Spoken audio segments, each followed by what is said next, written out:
All right, and I haven't seen anybody new come into the system. I sent the emails out. Hopefully, we'll get some people to join us here momentarily.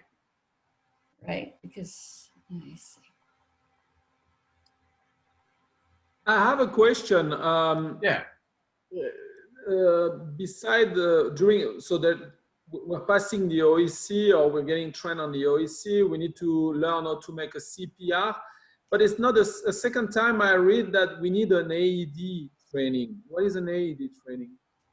So as part of the CPR training that we will put you through, we will train you guys in how to use an AED. That is included in the CPR course. So an AED is an automated external defibrillator. It is used to shock somebody with a bad heart. Okay. It's the So stuff during the in the movie usually, and yeah, very similar. Always dream to do that. Do we have one up there? Yeah, we do have one at the mountain. Okay. And for the and I'm sorry, I think this is chapter 4.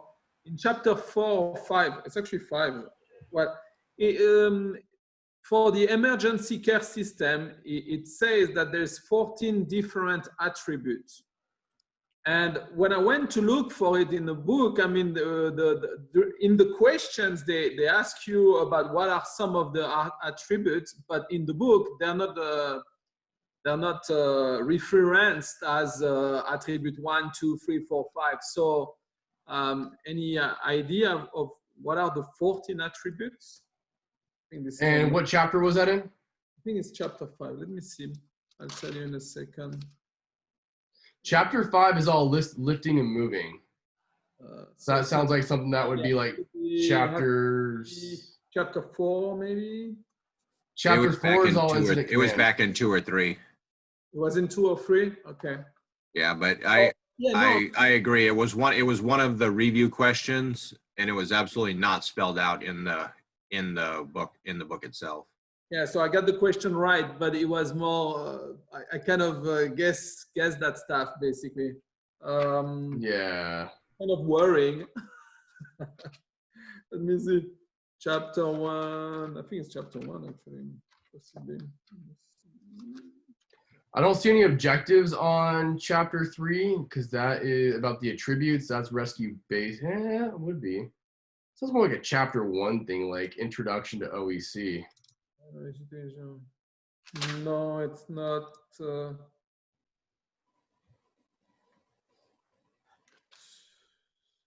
Chapter 2. Let's look at chapter 2 maybe. I don't remember lecturing that on the first night. Chapter 2. So the question in chapter 2 is, which of the following attributes is not one of the 14 essential components of an effective EMS system? So there are legislation and regulation, research, public access, and public acceptance, which is not, public acceptance is wrong basically. But when you go into the chapter, even if I count all the title, there's no 14 of them, and they don't make. So where is it that we get to understand what are the 14 essential components? I'm sorry, my question is a little painful. I don't have a good answer for you on that one. That sounds like a very EMS question. That sounds like a question that you get at EMT school. It's definitely on chapter 2. So again, so if I look at the answers, which are legislation and regulation, research and public access, there's not even a title like that within the. Okay, so I think what you're asking for, I found an answer for you. So it's on the screen. You should see it. So the EMS agenda, and this is from federalregister.gov. The EMS agenda calls for 14 EMS attributes. That includes integration of health services, EMS research, legislation and regulation, system finance, human resources, medical direction, education systems, public education, prevention, public access, communication systems, clinical care, information systems, and evaluation. Okay. Does that sound? It sounds totally what I was looking for, but this is not really a reference in our book then. Yeah. So what I'm wondering is, where did you get that question? So where was that question posted? I got the question at the end of the chapter. So when you go to each end of chapter, Yeah, there is it's the chapter 2 review. Mhm. Hmm. Thank you. Well, it's actually a problem with the publishing of the book. So, and Yeah, my take on it would be that they probably just copied, because a lot of this book is copied over from the EMS textbook. So I'm wondering if they just copied something from the EMS textbook and it didn't find its way out of there when it should have. Okay. So yeah, that, the chapter mentioned it briefly, whereas the question asked for specifics, and we never actually got those specifics in the chapter. okay. But it's I would call it non-relevant and moving on. Honestly, that's one of those things that we learn like very first day of EMT school, and we never talk about it again.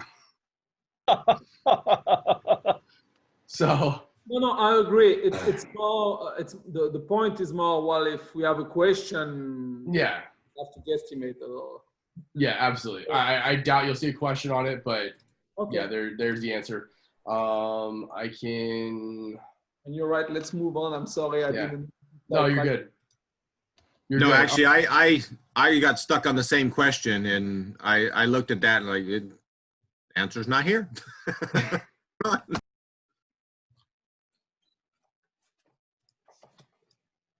All right, so we are recording today's class.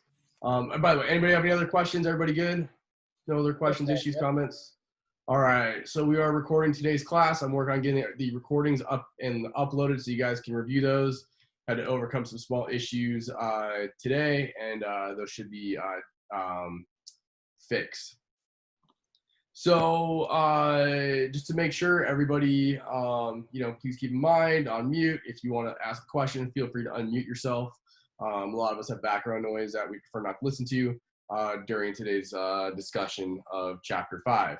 So we are moving into Chapter 5, moving, lifting, and transporting patients. Something I want you to take out of this chapter is that as a ski patroller, it is very physically demanding. You will have to lift people, you will have to move people. With that said, I highly recommend that you start your preseason training early and that you are in the gym working out, really focus on some of those functional exercises that you would see in the course of a day on ski patrol. That includes squats, lifting, and if you need to, if you need help with coming out with a workout plan, please reach out to myself. Let me know. I can assist with that. I date a personal trainer, so if you need help, putting something together for ski season, I'm more than happy to tell her to help you out. So moving on into the chapter, so we're going to be covering Chapter 5, lifting and moving. If we see here, it has a cross with a circle through it. That meets our chapter objective, and our key terms are double underlined, bolded, and red. All right, so today we're going to talk about using good body mechanics. We're going to demonstrate the proper way to lift using a power grip, power lift. We're also going to show how to do an extremity lift, direct ground lift, and a beam or bridge lift. We're also going to demonstrate what we can do if somebody has a spinal injury using a draw sheet, plastic slider, or flat transfer, and doing a log roll. And we're also going to demonstrate some urgent moves, including shoulder drag, feet drag, blanket drag, and underarm waist drag. Then we have some non-urgent moves, which are the human crutch. We have the 2-person assist, the chair carry, and the 4 aft carry. And then we're going to describe the use of the following devices for lifting and moving, including a backward portable stretcher, scoop stretcher, basket, and sitting lifting device. Then we're going to talk about how to use a toboggan, how to properly package somebody, and explain a landing zone and proper helicopter safety. So our key terms for today, which we'll go over during the chapter. So as I said earlier in the opening, you may have to perform some lifting and moving. You have to lift people. And what's different than an OEC patroller versus like an EMT or somebody out in an urban setting is that oftentimes we have to carry people over ice, snow, uneven terrain. Sometimes we're moving weight of 300 to 400 pounds. I remember one of the first people that I ever moved on a toboggan weighed about 350 pounds, and he was 17 years old. So you may have to move some very heavy individuals. So transporting a patient is a role of an OEC technician that we do on a regular basis. Every day we're moving people. And so you may have to, move people via, foot, via toboggan, via backboard or litter. And it can be, very complex. And especially when we talk about rapid packaging and transport to definitive care, those are very important. We want to make sure that as we pack people, we do no further harm. So during this chapter, we're going to talk about how to lift, move, and transport a patient in a safe, efficient manner using appropriate body mechanics and proper lifting technique. It is very important to make sure that we are using that proper body and lifting mechanics. I can tell you, I started my EMS career with horrible lifting mechanics, and 17 years later, I am definitely paying the price. I live with chronic back pain. It's something that just I deal with day in, day out. I'm able to, overcome it with, with exercises and stretching and making sure I'm ready for the day. But back injuries are very common. In fact, if you hurt yourself, you can basically end your career as a ski patroller or EMT. So we want to make sure that we're being very safe in anything that we do. Don't be afraid to call for additional help, resources, etc. Is there a question? I hear some background noise.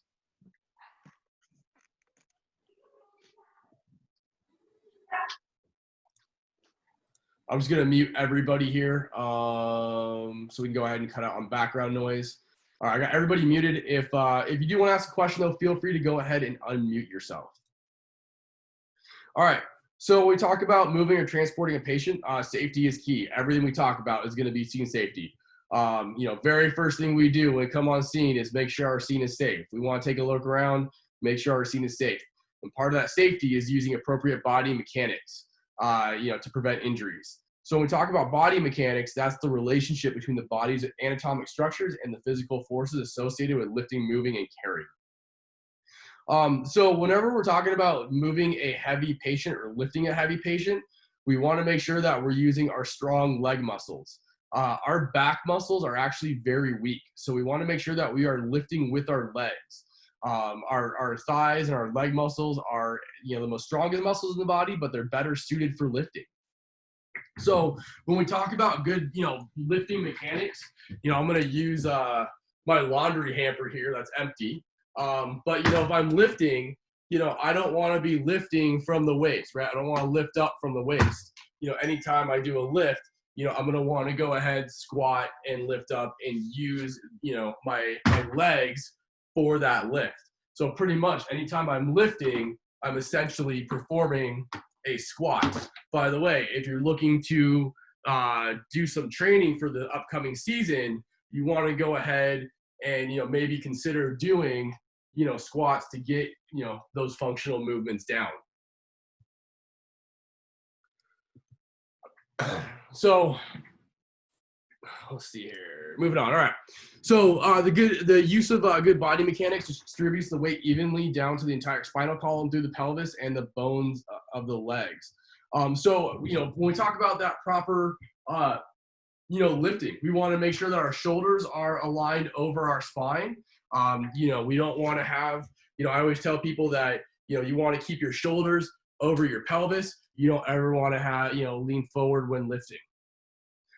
So whenever we exhibit poor body mechanics and lift improperly, that misaligns our vertebrae, which can cause the load to be unevenly distributed, which can result in damage to our disc spinal nerves or adjacent muscles and ligaments.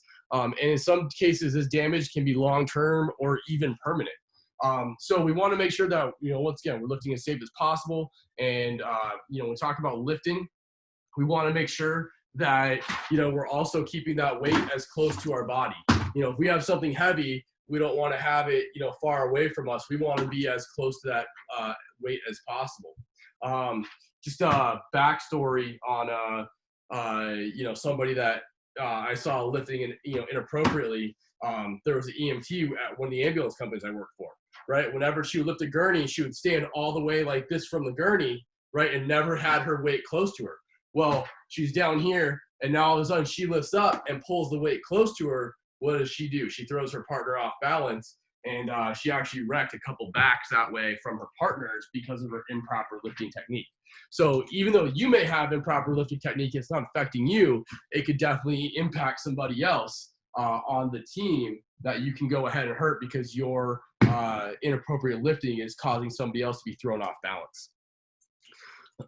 So when we talk about keeping our back, like I said, really important to make sure that we are, watching our back and, making sure we're calling for plenty of help. So really here, you want to make sure that you know your physical limitations. If you know that you can only lift so much weight, please call for help. Second point is we want to make sure that we plan our move or our lift. So we want to make sure everybody is on board. We want to make sure that everybody knows what's going on. We want to communicate it. Sometimes too, even on a critical patient. I've been on critical patients at the ski resort or in the 911 system running calls. And, we walk through what we're doing. I mean, we have somebody not breathing in cardiac arrest, whatever the case may be. But, our goal is to go home at night and go home safely. And we'll actually rehearse that lift, to make sure everybody knows what's going on. Even a quick rundown. Hey, we're going to lift on 3. We're going to move, to the feet of, the toboggan and really just be clear in those directions. We talked about getting help. We want to keep our feet shoulders width apart. Anytime, you want to lift, I always tell people to have a nice athletic stance. So, be in that nice athletic stance that, you're able to react or respond to something. We want to keep our back straight. We want to make sure we have a good grip. We want to bend our knees. We want to live with our legs, not our back. Keep our shoulders centered. Keep the object as close to our body as possible. We want to keep our head up. We want to look where we're lifting. And then we want to, so we want to keep our head up. We want to make sure that if we do have to move ourselves while we're underweight, while we're carrying somebody, that we're moving our feet, not our hips or our back. And really, all lifting should come down to communication and communicating clearly with our team on what's happening. So let's talk about moving a patient. So a move is a key term, and this is the transport of a patient from one location to another. This can be as few as many inches or as far as many miles, right? So however we move people, it's basically move people from one part to another. Some patients require minimal assisting in moving, whereas others cannot move on their own. A joke that we always say, all right, I'm going to test you guys here. All right, feel free to unmute yourselves. What does ABC stand for? ABC. Airway, breathing, circulation. Wrong. Whoever said that. Ambulate before carrying. Ambulate before carrying, meaning we want to have the patient go ahead and move themselves, right? Gotcha. And get there, so they can move, right? We don't want to move people. I always hate this, right? I walk on scene. Person's like, oh, I can't move. I'm like, can you walk to the gurney? No, I can't walk to the gurney. And then we get to the ER and they jump off the ER and walk out of the ER because they didn't get, whatever pain meds they want, right? So we like to joke around on the ambulance, ambulate before carrying, but there is some truth to that, right? Have patients move themselves if they're able to. If they're not able to, then we go ahead and, provide that move. Some patients may require an urgent move, which, is using 1 or 2 rescuers, or a controlled move may involve multiple rescuers. Sorry, I'm getting the ugly looks. I forgot to close the office door. So a lift is one way of moving a patient by raising or lowering them from a lower position to a higher position. And then with a drag, this is a method of pulling people.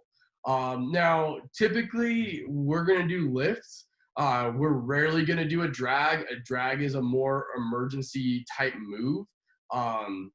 And yeah, really, you're going to use drags like if you need to move somebody from like a burning car or move them out of some kind of hazard. Then you go ahead and pick up part of their body but drag the rest. The key here is that most drags protect the head, but they may allow the spine to flex or move, which can aggravate further spinal injury. So just be careful when you're having to drag somebody. Like I said, a drag is something that we rarely do. I can't even think of a time I've had to drag somebody in real life. I've done it plenty of times in training, but it really doesn't happen for us on ski patrol. And then a carry is the act of lifting and moving the patient, usually a short distance. So one of the common ways that you're gonna lift something is through a power grip. And basically with a power grip, this maximizes the force of the hands and enables you to firmly grip and hold on to an object. This can be used with the power lift, which we'll describe next when lifting a patient. And this provides the tightest grip possible by ensuring the palms and fingers are in constant contact with an object. So basically with a power grip, you're pretty much just gripping around something, right? Taking your entire hand, closing it around. And then with a power lift, this is basically lifting somebody using appropriate body mechanics. So weightlifters have long known the importance of proper form, enabling them to lift heavy objects without becoming injured. So with a power lift, we're using those good body mechanics and the power of the leg muscles. A good method of lifting because it aligns the spine and evenly distributes the weight to be lifted. So really a power lift, if we're having to lift something, once again, I'll use the laundry basket, right? So I've got my hands fully gripped around the laundry basket. And then, so that'll be my power grip. And then my lift would be, in that appropriate squat, right? To where now I'm using my legs to go ahead and lift that really heavy laundry basket.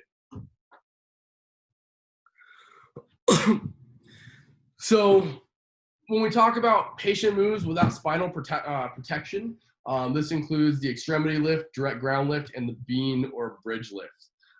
So the extremity lift is very common in rescue operations. I probably use this one all the time. Anytime I'm like working Taekwondo, a sporting event, special event, whatever, then we usually use the extremity lift. And basically with the extremity lift, this is going to be used for a responsive patient that may be lying at a ground level or sitting, and it places pressure on the patient's chest and thus may not be tolerated by all patients. So be careful about those who are older or have trouble breathing. It's specifically indicated for anybody who has a spinal injury. So, if they have a spinal injury, just be careful. And then this lift is often used to move a patient onto a transport device. So like I said, I'm working a special event, I'm out on a call, I need to lift somebody from the ground to the gurney, then I'll end up using the extremity lift. The downside of this is that it's not recommended for somebody who is obese or heavy, so make sure that you know your own limitations. And basically with a extremity lift, you're pretty much picking up their arms and legs and moving them to where you need to put them. And then a direct ground lift. So the direct ground lift, this is used to raise a patient lying on his or her back and place onto a flat surface, such as a stretcher bed or backboard that can be used as litter. Only for patients who do not suspect a spinal injury, and maybe performed with as few as 2 rescuers, but ideally you want to use 4. And the patient is placed supine and then lifted with all rescuers maintaining the back in a safe position. And then we have the bean or the bridge lift, and this is used to raise a patient who is lying on their back. There should be no suspicion of spinal injury, and it's basically an acronym for body elevation non-movement, and we use 4 to 6 rescuers, keeping the patient in proper anatomical alignment and raising the patient from the ground while a backboard is slid under the patient. So with a direct ground lift, pretty much the difference is that you're lifting the patient up with rescuers on each side of the patient, whereas with a bean or bridge lift, if I'm not mistaken, everybody is on one side and they lift the patient towards them. So patients with spinal motion or restriction, we want to make sure that we are protecting the back and the spine. So we can move them using a draw sheet, plastic slider, or flat transfer lift, or we can go ahead and log roll a patient. So for the draw sheet, plastic slider, or flat transfer, this can lift a patient a few inches or can be used to transport over a very short distance. I teach wilderness first aid all the time, and we train our wilderness first aid people to roll somebody onto a sheet and carry them out. So with a draw sheet lift or flat transfer, this is accomplished with a sheet of plastic or fabric that is placed under the patient and then used to slightly raise the patient or slide them from one surface to another. We also use this quite a bit in transferring patients in the 911 system or interfacility transports, where we pick them up at a nursing home, or we pick them up and they're in bed, and we use their sheets to move them from one bed to another. We can always improvise a draw sheet using a standard bed sheet or blanket, or they can be commercially produced. And great caution should be taken when transferring a large or heavy patient, because the fabric can rip. Can't say I've ever had that happen, but it definitely is a concern. And then we have the ability to log roll a patient, and usually we log roll onto a backboard. And when we go do more of the hands-on stuff, we'll talk about doing a log roll. But pretty much with a log roll, the goal here is keeping the spine in alignment, right? So we have somebody on the head, they're holding the head still, and then we're rolling that patient onto their side, so that we can put them onto a backboard and not move their spine any further. So talking about a specific case, pelvic fractures they are very difficult to work with. Pelvic fractures are very unstable, or they can be very unstable, and they are very painful. So when we're talking about the pelvis, we're talking pretty much about this area right here. So remember, when assessing the patient, when we talk about doing a patient assessment, we never ever want to rock the pelvis. Anytime we assess the pelvis, we're going to push in and then push down. So we push in, push down, and we're assessing for pain. The concern with the pelvis is that we don't want to log roll unless we absolutely have to. So we want to do some kind of lift. So we want to lift that patient up in the air and then put the backboard or litter underneath them. One of my favorite ways to move a patient with a with a pelvic fracture is with a scoop basket.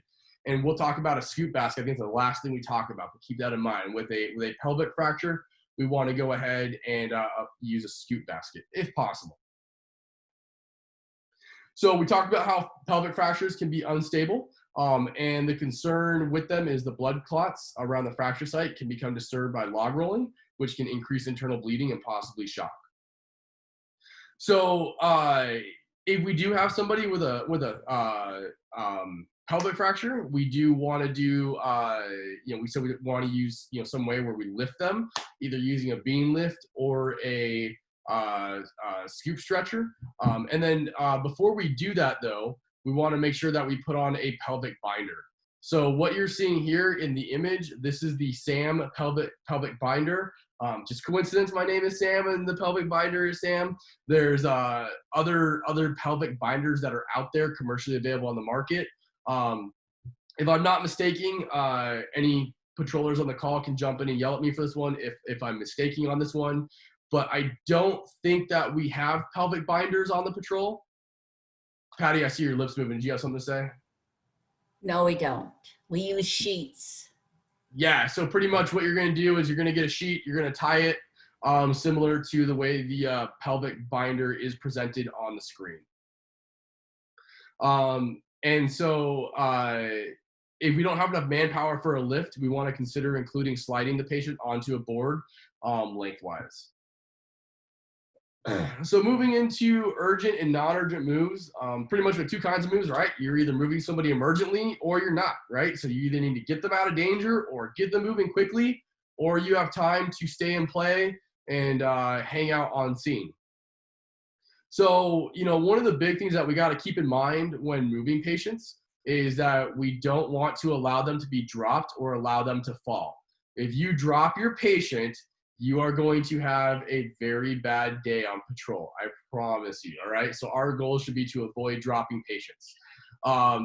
Heads up. I'll give you a word of caution. A lot of times patients will ask us if we ever drop them, because we move people all the time, right? So patients are like, oh, don't drop me, or I don't want to get dropped. And my comeback, whenever a patient says, hey, don't drop me, my comeback is always, I only drop patients on days that end in Y. So, however, remember, we never want to drop our patients. So first rule of medicine is do no harm. If during our assessment, we suspect a spinal injury, we want to make sure that we protect the spine the best that we can. So when we talk about urgent moves, these are reserved for situations in which we have to act quickly, or in which the patient's condition is life-threatening and requires immediate transport. A primary indication for urgent move is the presence of a hazard that could prove life-threatening to the patient, the rescuer, or both. And so we got to keep in mind that urgent moves do not incorporate spinal protection. So let me throw this out to the group. If whoever wants to participate can go ahead and unmute yourself at this point in time. Can somebody talk about a time, or can somebody come up with a situation in which you would do an urgent move? When would you want to do an urgent move? Like, give me like a specific example of when you would do an urgent move.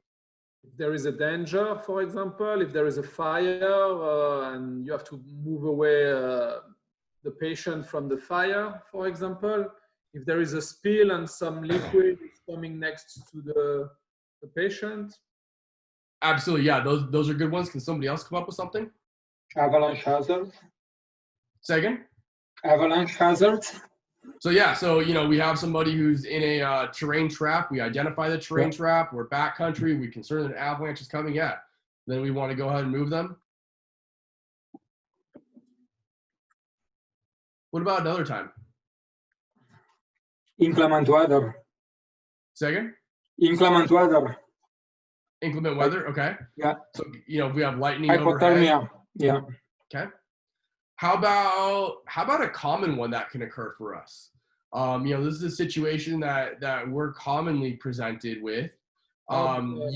If the patient is next to a jump, for example, or a landing zone, and some other people might just jump and land on him, so you want to move him away from there. Yeah.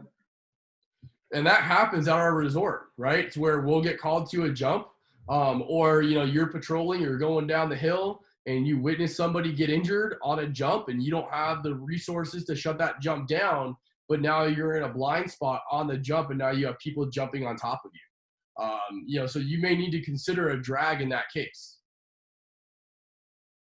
Are you able to use resources, people that are around you? Is that something you do sometimes, or you try to react to the situation on your own?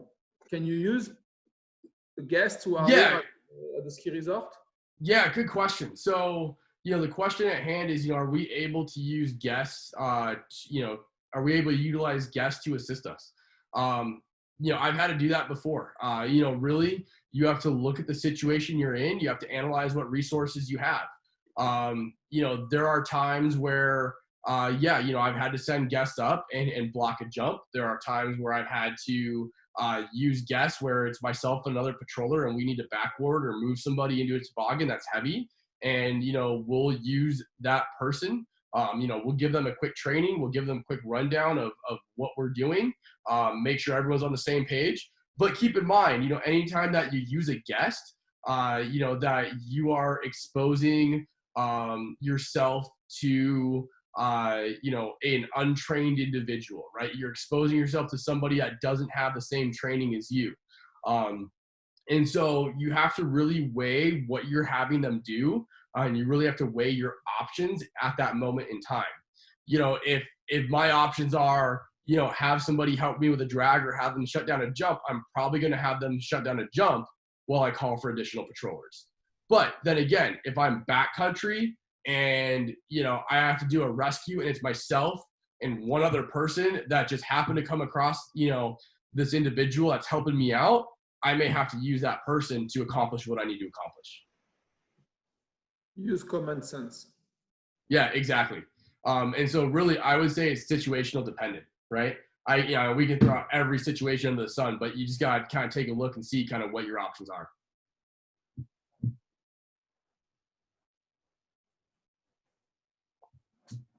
Good question. All right.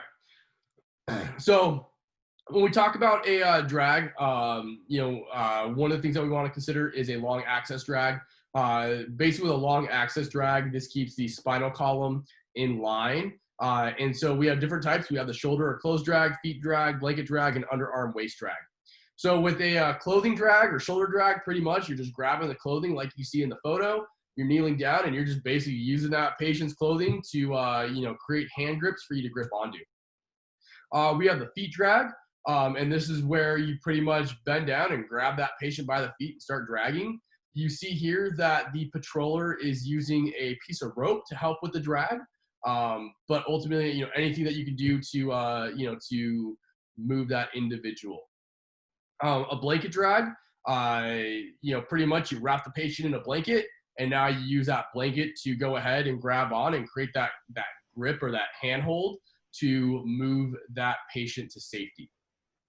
And then the underarm waist drag, I think this is probably my favorite drag. This is probably the one that I probably use the most to move patients. This is probably the one that feels just the most natural to me. But basically, you bend down behind the patient and you pretty much grab their armpits. So if you take a look, I hope you guys can see my mouse moving around on screen, but take a look and you see how the hands are coming under the armpits and the hands are grabbing onto the wrist, and that essentially creates almost like a lever that you can pull onto and gives you really good leverage. Anytime I need to do like an extremity lift and I need to lift somebody up, I typically will do this kind of move where, I come up under the armpits and grab onto their wrists and lift that individual, and you get really good leverage with this one. Like I said, this is probably my most favorite one because the weight is close to me. I got the person's head in my chest, and it just feels probably more natural than probably of any of the other drags that we talked about. So moving on from urgent moves to non-urgent moves, when a patient is stable or doesn't move quickly or can be moved in a controlled fashion, then we have an urgent move, we have a non-urgent move. This first one that we're going to talk about is the human crutch. I'm sure we've all at some point in time done the human crutch where, you stand up, right? And you have that person kind of grip onto you and you kind of assist them, typically used for patients with, lower leg injuries. I'm sure, we've all been there, right? Somebody uses us as a crutch to move.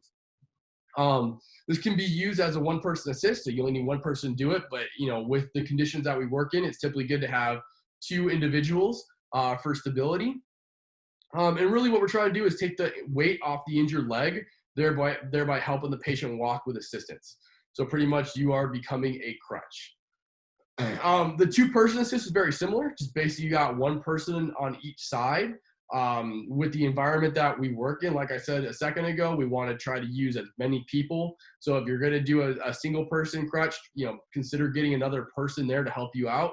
We work in very slippery environments, which can lead to you falling and you getting hurt. So definitely try to get as many people as possible.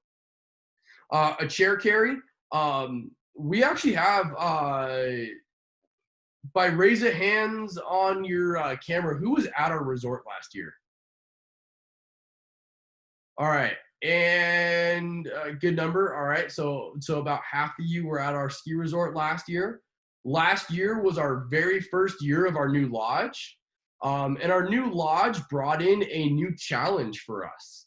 That new challenge that it brought in was a lot of stairs.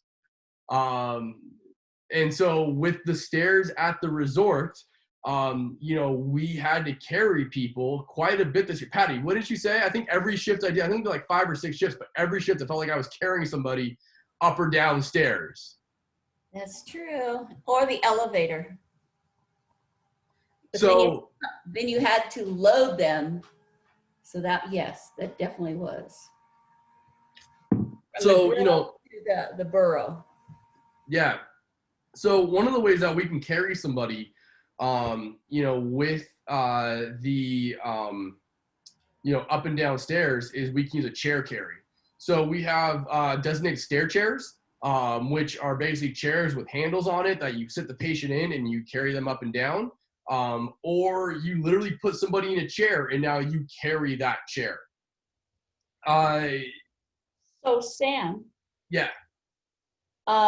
you know, we're talking about this, but now remember, we're wearing ski boots, we're wearing gear, it is snowing or there's snow on the ground.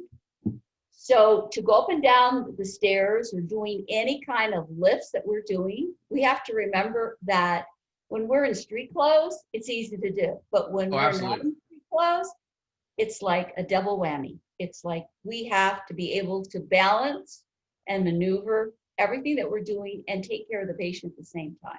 So it's not easy. Yeah, great point, Patty.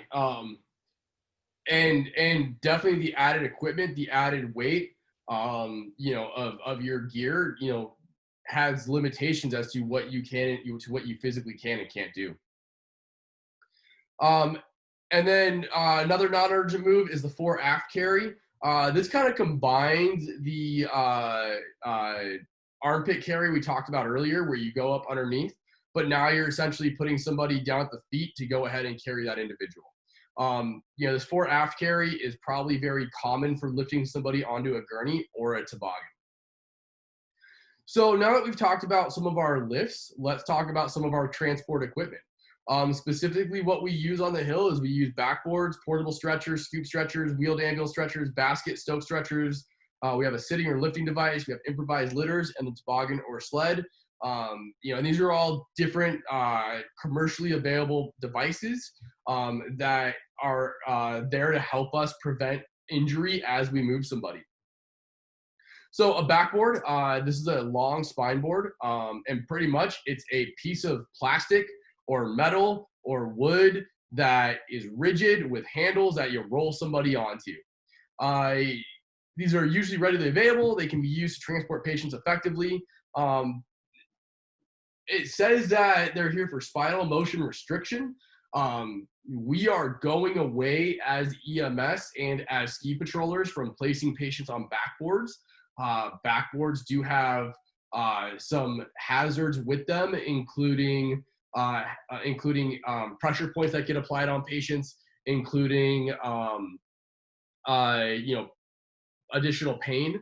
So we're kind of moving away from the backboards, but and we're no longer securing patients or their heads and fully immobilizing the backboards. But backboards do make, in the famous words of my old ski patrol director from Sandia Peak, backboards make a great spatula. So, you know, if you need to lift a patient who is dead weight, or you need to lift somebody that is you know, not able to move, or somebody you need to immobilize, a backboard is probably the best way you're going to have to be able to move them. I can tell you, I remember when I was at Sandia Peak, you know, one of the patients I had to respond to was I think an 8-year-old boy, and it was like midday. We were busy. We were getting a lot of calls, and I get on scene. I assess the patient, find that he's got a left mid-shaft humeral fracture, so right here, and he didn't want to sit up, didn't want to move. I know we couldn't sit him up in a toboggan because it would be too much pain. It was very difficult to splint. I got on my handy-dandy walkie-talkie. I said, dispatch, I need a backboard to my location. Don't send me a C-collar. I freaked out every patroller on the patrol, and we were busy. They were all running other calls, and they were like, oh my God, Sam needs a backboard. He's going to backboard somebody, and we have to send 6 patrollers. I was like, I don't need 6 patrollers. I need 1 additional patroller and a backboard. Somebody brought me the backboard, and we literally used the backboard as a spatula to lift the patient. So, you know, if you have that difficult patient that you're not sure how you're going to lift them, consider a backboard. It's like your Swiss Army knife of moving somebody. I cannot speak highly enough of the backboard. Do you secure people on the backboard, or there is no way to attach them? Yeah, good question. So we want to go ahead and we want to secure them. There's straps that go over them. When I think earlier I said that we're not securing people, we're not fully immobilizing people. That was probably a misleading statement.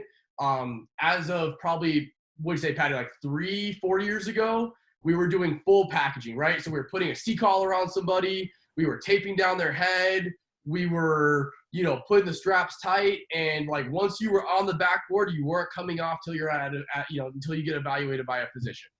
That's not necessarily the case. Anytime that we put somebody in a device, we need to strap them down while we move them. We don't want them to fall off.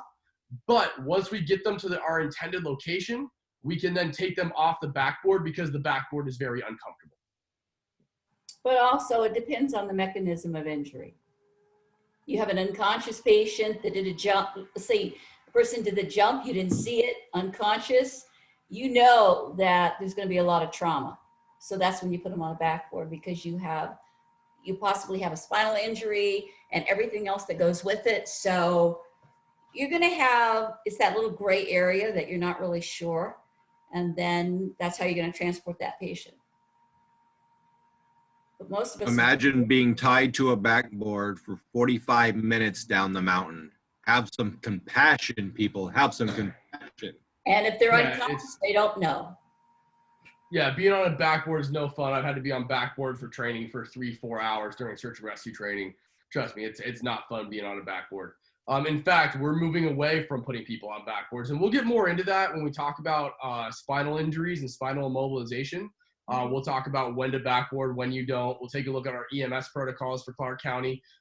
Those are moving up to the ski resort to now I believe we're starting to be able to use some of our EMS protocols to be able to not place patients on backboards. We're going to go more into that. But for lifting and moving, understand that the backboard is a great tool for moving patients. They can be used for all sorts of type of fractures, including spine, hip, pelvis, femurs. In my case, I use it for a humeral fracture. We can carry patients over short distances. We can transfer patients to a bed and a transport device. This is a very common method where, you know, if we put somebody you know, on the backboard, you know, now we have something to move them, you know, from our toboggan to an ambulance gurney. So we want to make sure we put somebody on a backboard. We're using proper methods with a log roll for spinal injury. And then for extrication spinal protection, we want to strap the patient so they don't slip off. You know, we don't want to drop baby, and we don't want to drop patients. I have another question. So the log roll is the only way to move someone if you have a spinal injury? Yes, correct. We're using a log roll. Yep. That's the only one? Yep. Yeah, we're going to log roll them onto a backboard. Now, I talked about this earlier, but prolonged contact with any hard surface can cause back pain and increase the risk of skin ulcers or pressure sores within a few hours. So it's important in the backcountry due to extended time. So we want to make sure we pad the back. A lot of backcountry systems use vacuum splints or vacuum boards to go ahead and immobilize and pad around that patient. So we want to make sure that we fill any gaps with towels, shirts, or other padding to reduce pressure sores. This is a portable stretcher on your screen. These are aluminum with a vinyl coated platform. I don't think we really have one on the patrol. I have a couple at my department, but we rarely use these. But basically these work very similar to a backboard, but you're not going to use it for somebody with a spinal injury, but basically, you know, rolling somebody or moving somebody on and then lifting them onto the board. So we talked about scoop stretchers a little while ago, talked about them for pelvic fractures. Scoop stretchers are very useful for moving patients that you cannot lift or roll. And pretty much what it is a, if I'm not mistaken, I think they go over it. Yeah, they go over the scoop stretcher at the end in the skill drills, and we'll kind of review those here momentarily. So just bear with me. But basically, it's 2 pieces of metal. And the best way that I like to explain a scoop stretcher is if you think of a sugar tong or salad tongs, right? So salad tongs spread together and they come apart, or they go apart and they come together, and then you lift your salad. It's very similar for lifting a patient. You know, they come apart and then you scoop the patient up and then you lift them to wherever you want to go. So I'll show you some photos of those here momentarily. And then on the resort, we have some wheeled ambulance stretchers. These are great. They make powered ones. We don't have the cool powered ones at the ski resort, but all the ambulance companies do. But basically, these allow us to move patients using wheels. And then we do have one in the aid room. So we could, if we need to, we place a toboggan on it, and then that can be raised or lowered to a exam table. The basket stretcher, aka the Stokes stretcher.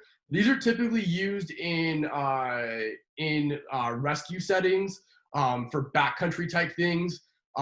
We have one available, I believe. No, we have two. We have the wheeled one and we have the non-wheeled one. And so we have one with a wheel, and then we have one that just has handles.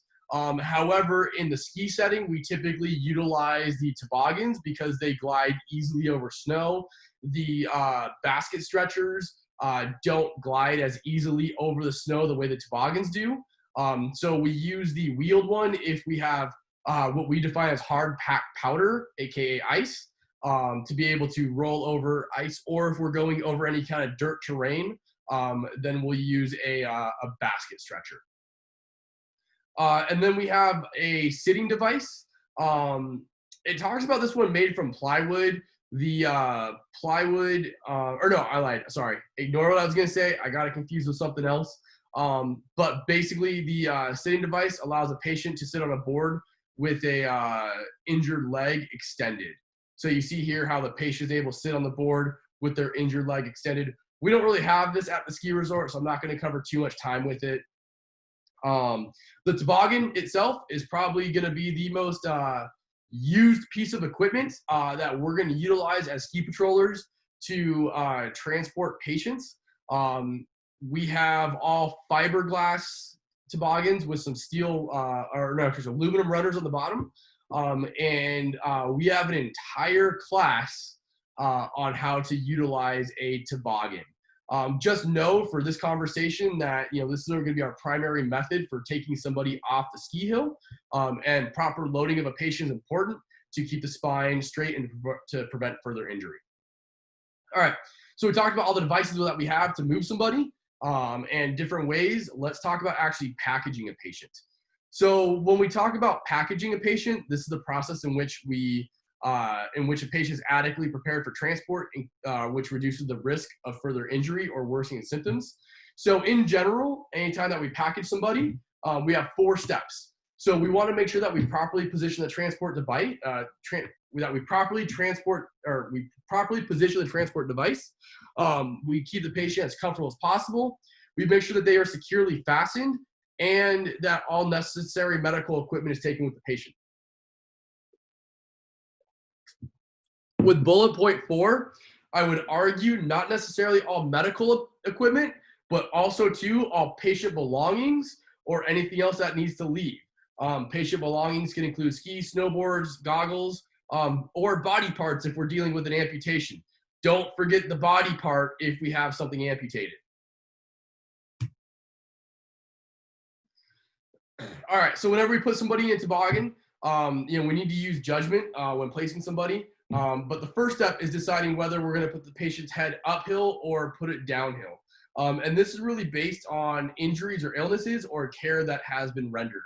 But typically, the most comfortable way that we transport somebody is with their head uphill. On steep terrain, gravity will cause the increased weight on the injured body part, possibly causing problems. So usually we keep the injury uphill when transporting somebody. When talking about a traction splint, so traction splints are used for mid-shaft femur fractures. When we get into orthopedic injuries, we're going to talk about our mid-shaft femur fractures. But ideally, a lower extremity injury is placed with a head downhill position. Head uphill position, hard to maintain traction as gravity is working against the traction. So the patient will tend to slide downhill towards the front of the toboggan. And if we have multiple injuries, we want to prioritize where we put our patient. Okay, Sam? Yeah. Go back to the last slide. We're what? Go back to the last slide. Yeah, absolutely. Okay, if you'll notice, the toboggan And if you're a skier or snowboarder, you're going to be in the handles. So you're going to have to be able to control this toboggan going down the mountain. So make sure that if your patient is alert, or they can hear you or understand you, that you explain exactly what you're doing, and you're constantly having communication with that patient, because they have no clue. And you're going down there, going down the slope, of course at a control speed, to make sure that you take them from the top of the hill, midway on the hill, all the way to the bottom. So that's something to consider each time that you load that patient safely. Okay, I didn't mean to interrupt you. Oh, you're good. I have a question, if possible, Yeah. on the same topic. Is the toboggan basically operated by one ski patrol or two? It depends on the terrain, but one person. Let's say this is you in the toboggan, you're controlling. Sometimes you'll have another patroller that'll be in front of you, clearing the road or clearing the slope to make sure. But you're like driving a car, looking in every direction, which is the easiest way down. And if you start hitting bumps, that patient's going to move up and down. So you got to find a safe route from wherever you started to the bottom of the hill where you're going to take this patient. Yes, one person. Cool, thank you. All right. If we have somebody who has breathing difficulty, we want to put their head uphill, as this makes breathing easier because there's less pressure from the abdominal contents pushing upward on the chest cavity. Propping the chest up with a pack or blanket behind the patient's back may also be helpful. Typically, when patients have trouble breathing, they don't want to lay down, so we want to sit them up. Or we can go ahead and put a second person in the sled to hold the patient's upper body weight. However, this is difficult and extremely dangerous. So I don't really recommend doing it, but we have done it in the past. We've had to keep patients sitting up, as you know, it adds more weight to the toboggan. However, if you're able to do it with a bag or a blanket, that's how we can help patients sit up. And then with serious head injuries, we typically keep the head in the uphill position. In nearly all situations, it's best to place the patient on their back. The exception to this would be an anterior dislocated hip, as the injured leg may be sticking out backwards. So we want to keep in mind that placing patients on their stomach, aka the prone position, is always avoided. So we never ever put patients laying on their stomach. We always put them laying on their back. And really the big reason is that you're not able to monitor the airway. So if your patient is on their stomach, you can't watch their chest rise. You can't make sure that they have an open airway. So we always put them on their back. Or if they are unresponsive, then we'll put them on their side if it's a non-traumatic situation, in order to keep their fluids, from aspirating on fluids. But rarely do we want to put patients on their stomach. When we talk about pregnant patients, the concern is that the baby puts pressure over the large vessels in the body, specifically the vena cava, which reduces blood flow back to the heart. So we want to go ahead and put that pregnant patient on her left side, typically tilted at about a 35-ish degree angle to tilt the baby off of the vena cava. For a patient who can't stop vomiting, we can use the recovery position, which places the patient on their side. And then we want to consider placing the patient on his or her uninjured side in the toboggan. And when the patient needs spinal protection, we want to place the patient supine with a collar. We want to make the patient as comfortable as possible. In freezing conditions, we want to keep them covered.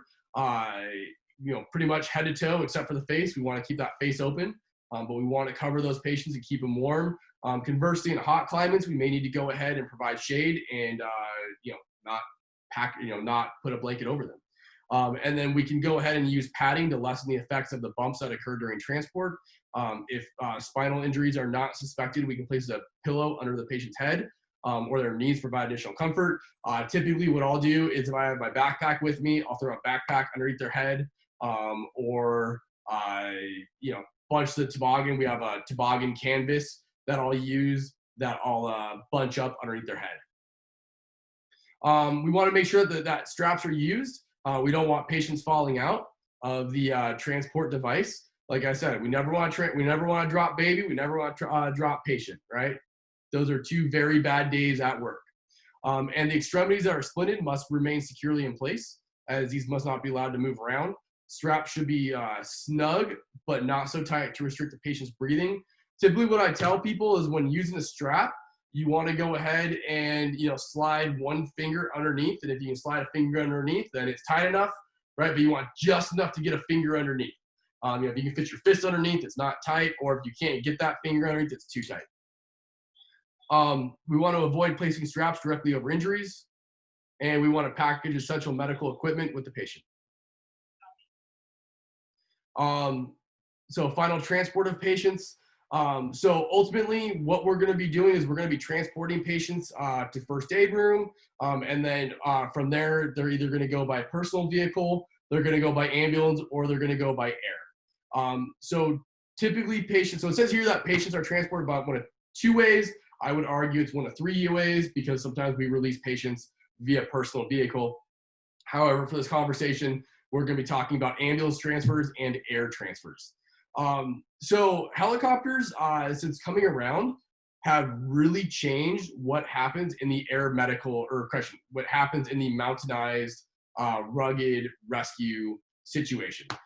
As of 50, 60 years ago, when helicopters were in their infancy, right? If we had a rescue on the mountain, we had to go walk out and go find that individual, right? If somebody needed to be transported, a large distance or found quickly, like we had to go find them. We had to go drive them. But now we have helicopters, and some of the advantages of helicopters that they can land in tight spaces compared to airplanes. They can get to terrain that an ambulance couldn't get to. However, there are a lot of limitations, including weather, altitude, height, or weight, time of day, and the need for a flat, unobstructed area for landing. All right. So landing zones, this is an area picked specifically for the landing of a helicopter or aircraft that meets specific size and safety requirements. When we talk about landing a helicopter, we want to have a minimum 100 foot by 100 foot. The site must be free from overhead obstruction and wires. The site should be free, or should be on firm ground. We want to make sure we avoid loose debris. Should be well lit. We want to keep emergency lights on, but do not point the lights forward towards the aircraft because they could temporarily blind the pilot. And we want to keep pedestrians and vehicles at least 100 feet from the landing zone. We do have a landing zone at our resort. However, it's up on the upper parking lot. So if we do call for an air ambulance, we also need a ground ambulance to come transport that patient from the ski patrol room into the air ambulance. We want to make sure that we approach from the downhill side or from the front of the helicopter. You never want to approach from the rear. So quick case study. Having arrived at the bottom of a chairlift that has malfunctioned stopped, you make sure the chairlift is locked and will not move. You find the patient unresponsive on the ground with a chair still hanging above him at the loading area. Helping this person is very difficult because the chair is obstructing your ability to perform an assessment. What should you do?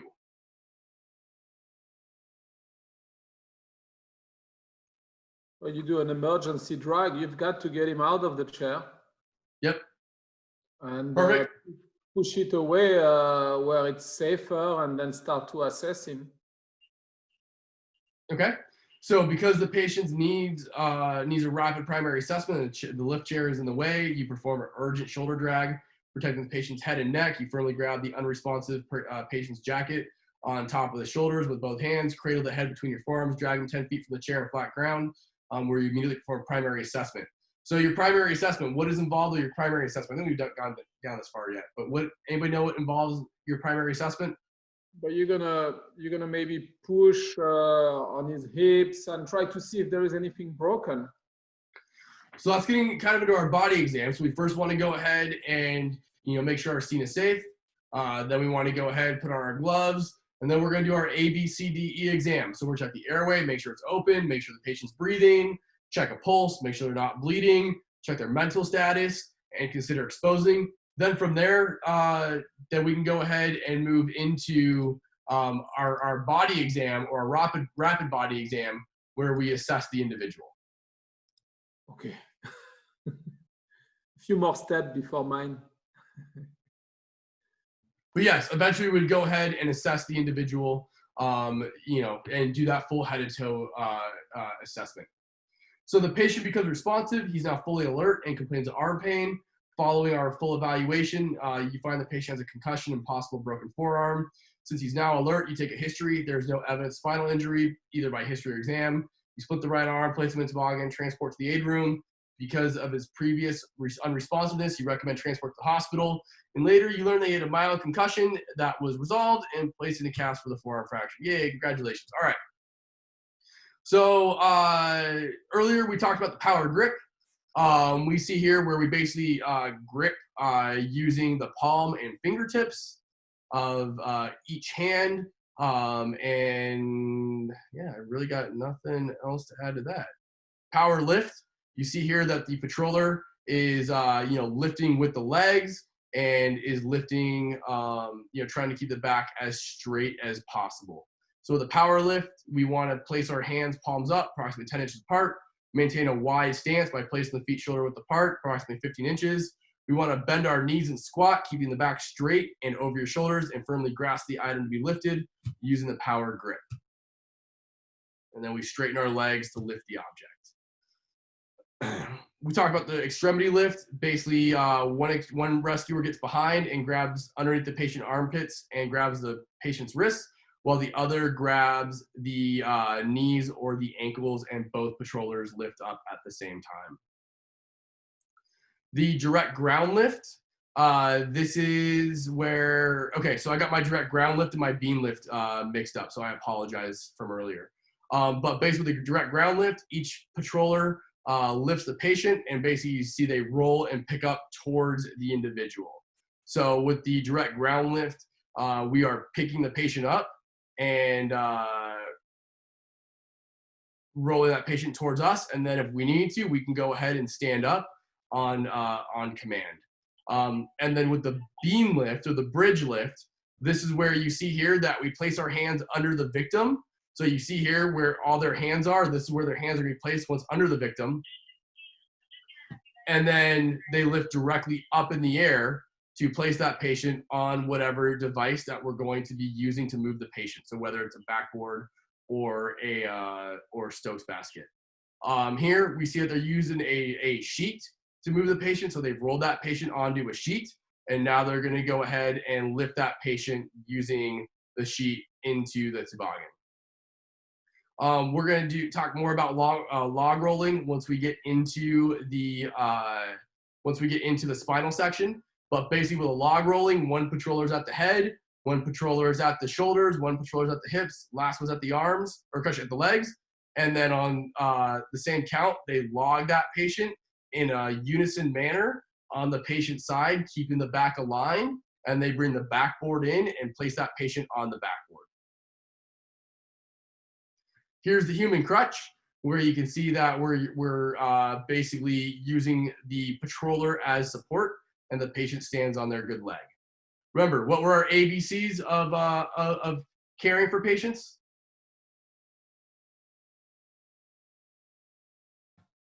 Ambulatory before carrying. Ambulate before carrying, absolutely. All right, so we want to try to get patients to move on their own if possible. Using the two-person is just like the crutch maneuver, where we put a patroller on each side and support the patient's body weight. We have the chair carry, and with this, you can go ahead and, earlier I talked about using the actual chair. However, in this demonstration, they're actually showing where you cross your arms and carry the patient, have the patient sit on your arms. So this way is not using any equipment, although I have before used a chair to carry somebody.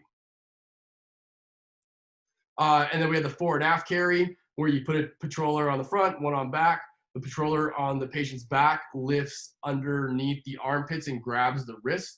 Once again, probably my favorite way to lift somebody. I get the best leverage out of moving somebody. And then we talked about the scoop stretcher. And with the scoop stretcher, you see here, this is two pieces of metal that come apart, and then they come together to go ahead and lift the patient directly up in the air. All right, any questions on lifting and moving patients?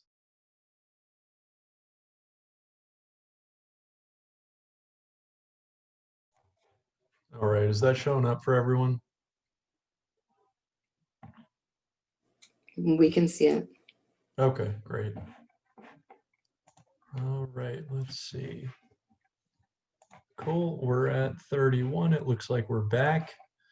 Good evening, everyone. All right, we're gonna finish anatomy. I'll try not to take the rest of this hour and a half here. I think we can get it done a little bit quicker than that. So we were talking about the nervous system last time. Let's see, we were on the meninges. We had just gone over the central and peripheral nervous system. So just a broad categorization of, if we can get back to it, remember the central nervous system is the brain and the spinal cord. And can you all see my mouse on the screen too, if I'm like moving it around here to highlight stuff? We can see it. Okay, good. All right, so yeah, the central nervous system going to be the brain. Peripheral nervous system is everything else.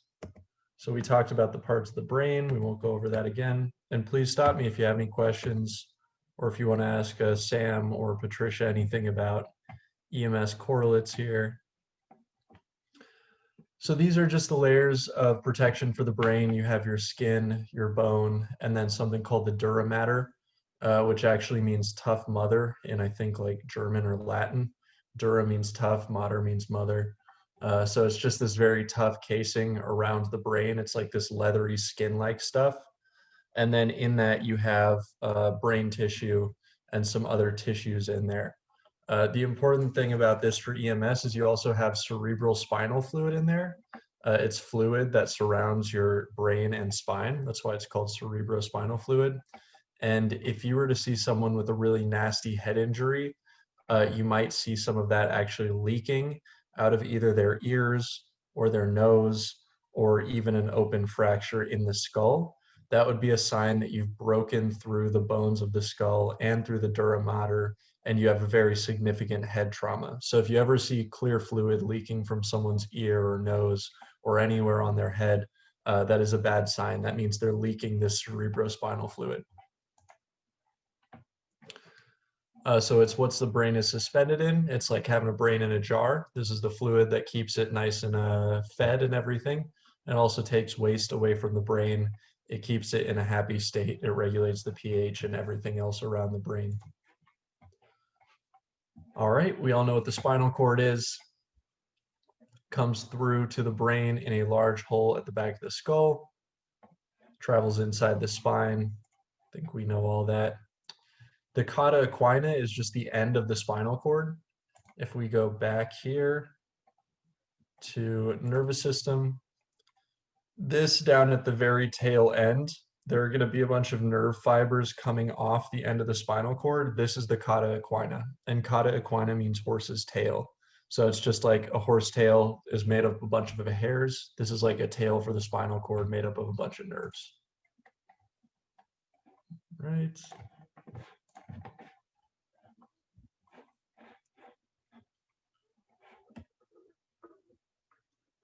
So the neuron is the unit of the nervous system. Everything is neurons connected to the brain. So everything is going to travel back to the brain. And these are all just very long cells. So if you see all these nerves traveling through the body, these are actually just a few cells with very long, what are called axons, or very long projections that reach where they're receiving signals from. So the nervous system is kind of interesting in that there are these very long cells that travel very long distances in the body. That's kind of unique as far as cells go. All right, we all know the nervous system controls the body. So you have two nervous systems. This is going to be getting into more medical applications. That stuff is kind of dry and abstract. But if we're talking about the voluntary and involuntary or autonomic nervous system, this is what we're going to be looking at more with medicine, because when people are exposed to certain situations, their nervous system will change body functions based on those exposures. So if you have like a heat exposure or a cold exposure, or if you're really afraid, or if something's going on in your body, then your nervous system will automatically respond to it. and that's the autonomic nervous system at work. So it's useful to understand some of the most common responses of that nervous system. And then of course you have your voluntary system, which just, moves your muscles, does what you want to do consciously. So anything from your body's organs is going to come through the autonomic nervous system, and then your brain processes it and generates a response, which means that anything happening inside your body, like I said, if you have a trauma, if you have some sort of issue, if you have an exposure to heat or cold, the body is going to form a reaction automatically. And so you can either anticipate those to make sure that they don't harm a patient, or you can use them as a sign of something going on inside of the patient. So understanding what the nervous system is doing is important in taking care of people. This is just more on the autonomic. So if you take the automatic or autonomic nervous system and divide it into two parts, there is a sympathetic part and a parasympathetic part, or divisions. So the sympathetic division controls the body's pain, fear, sudden loss of blood. These are like what we call the fight or flight responses in the sympathetic nervous system. This is like if you're just walking down the street and you see a bear and it comes charging at you, this is the part of your nervous system that would immediately kick into gear. And why do y'all think, what's the utility of having a nervous system like this? Why would we have a sympathetic nervous system? Why does that help humans?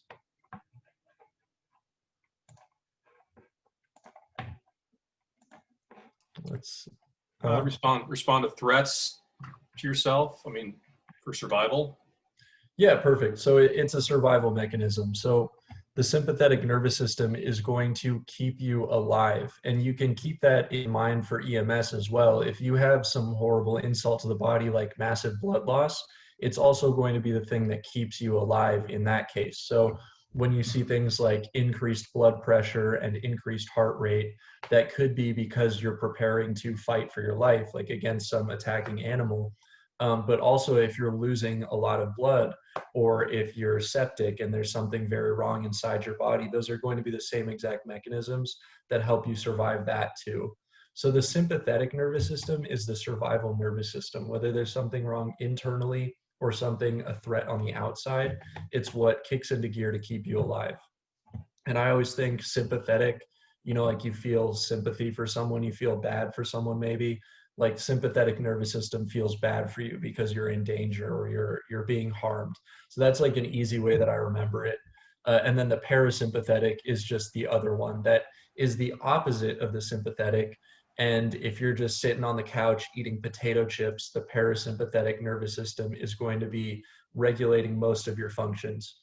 So if you think that if sympathetic is the fight or flight, what do y'all think the parasympathetic nervous system, if it's very active, what sort of things do you think would that do to your body?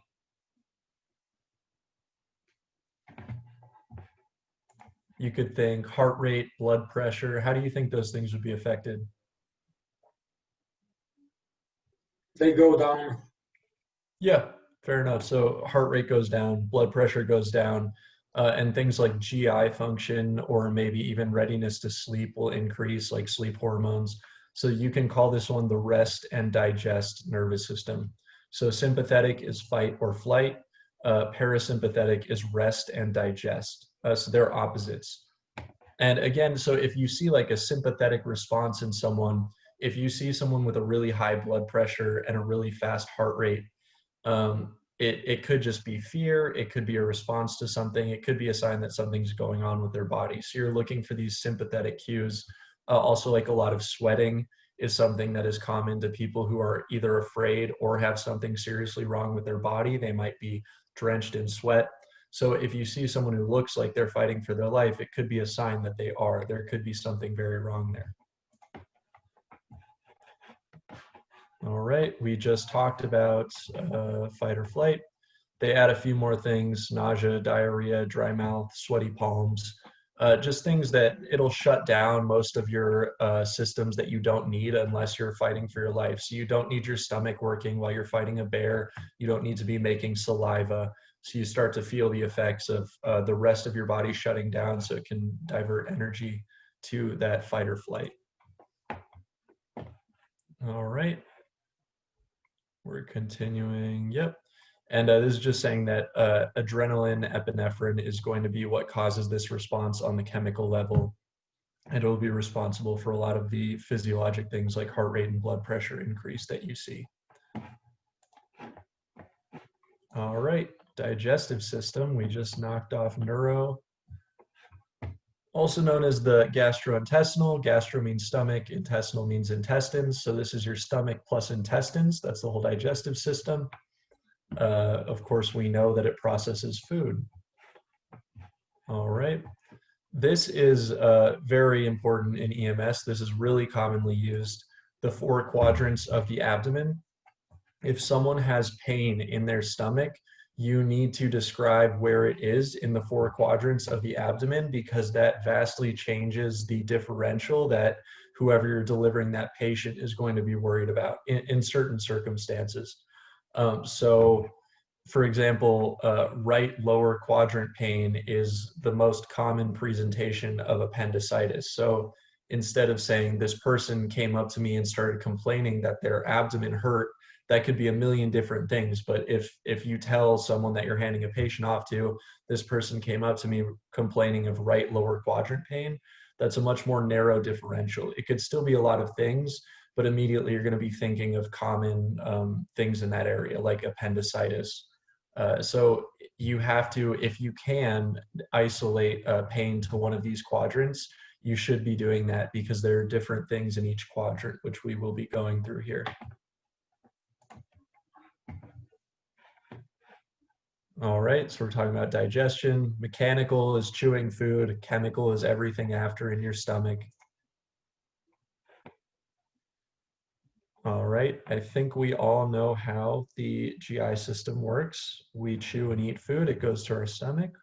Don't need to review that.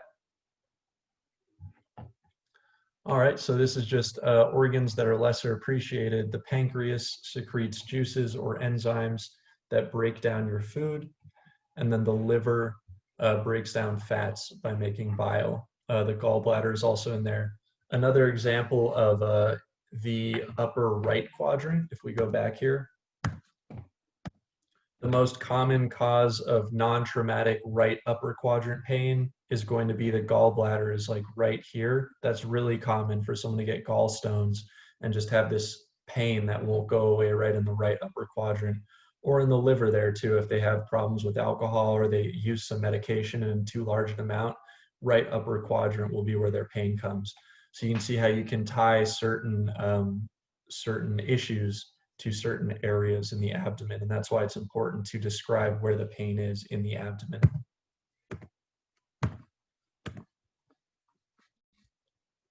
All right, we're still talking about digesting food. I think we all get that. Okay, so stool or feces is the leftover food that forms in the colon. And we are good with that. I think we all know that.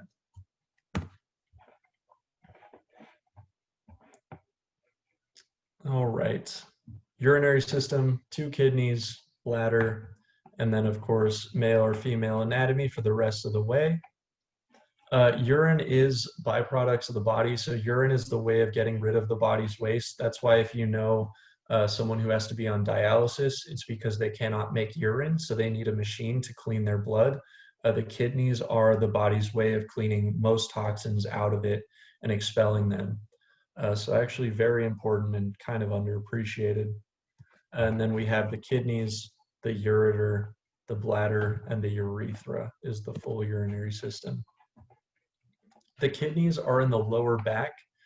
So if y'all have heard the term kidney punch, or you kind of know that like a low hit to the lower back is dangerous for the kidneys, that is why. I mean, these are relatively easy to damage, especially if you break a rib in that area, they can puncture the kidneys. So knowing that someone has a lower back trauma, whether it's penetrating or blunt, you could be concerned for a kidney issue. And especially if someone says that they are peeing blood, then that should raise your suspicion for kidney injury. It could be anywhere in the urinary tract, but it could be the kidney especially. All right.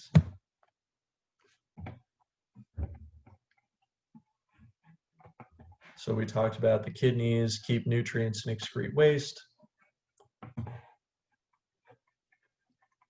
And they do control the water balance in the body. So they are the ones deciding how much salt to keep your blood pressure up, or how much to get rid of excess water.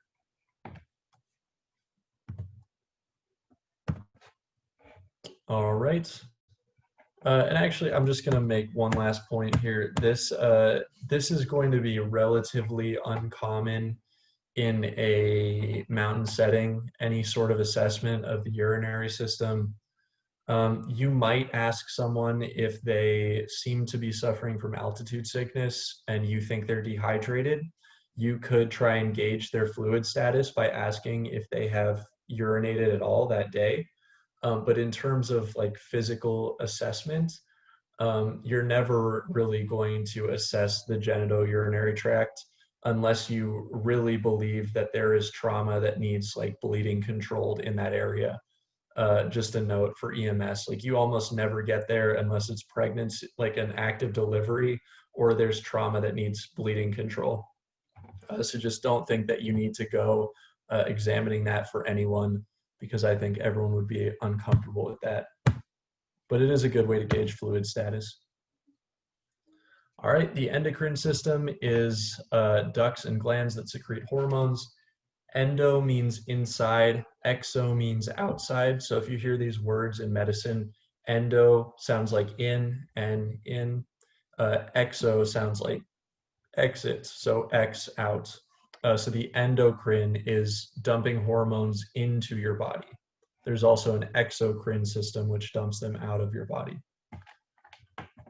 All right.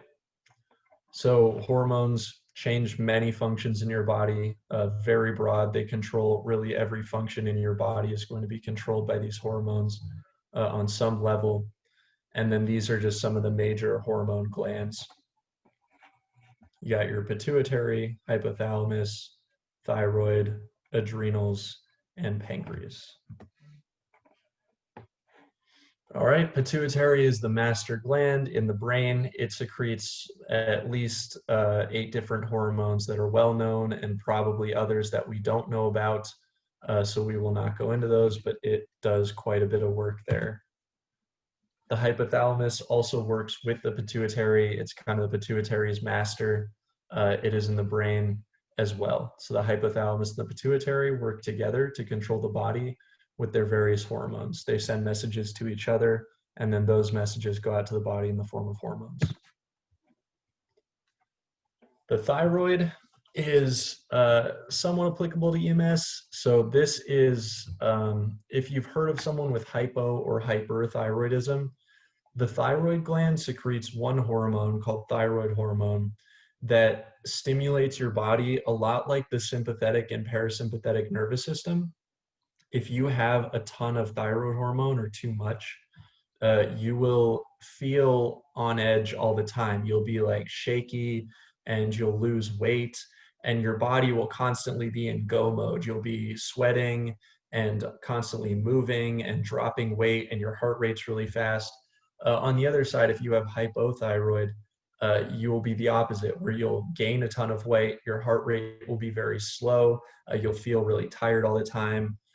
So the reason this is applicable is if someone is taking thyroid medication, if that comes up in an H&P, and then they have some weird symptom of like fatigue, or they have some weird hyper anxiety and they're just off the wall, then it could be related to their thyroid medication. And there's not necessarily anything that you would do about that immediately, but it is something important to make a note of and make sure that information gets passed down the chain so it can be addressed.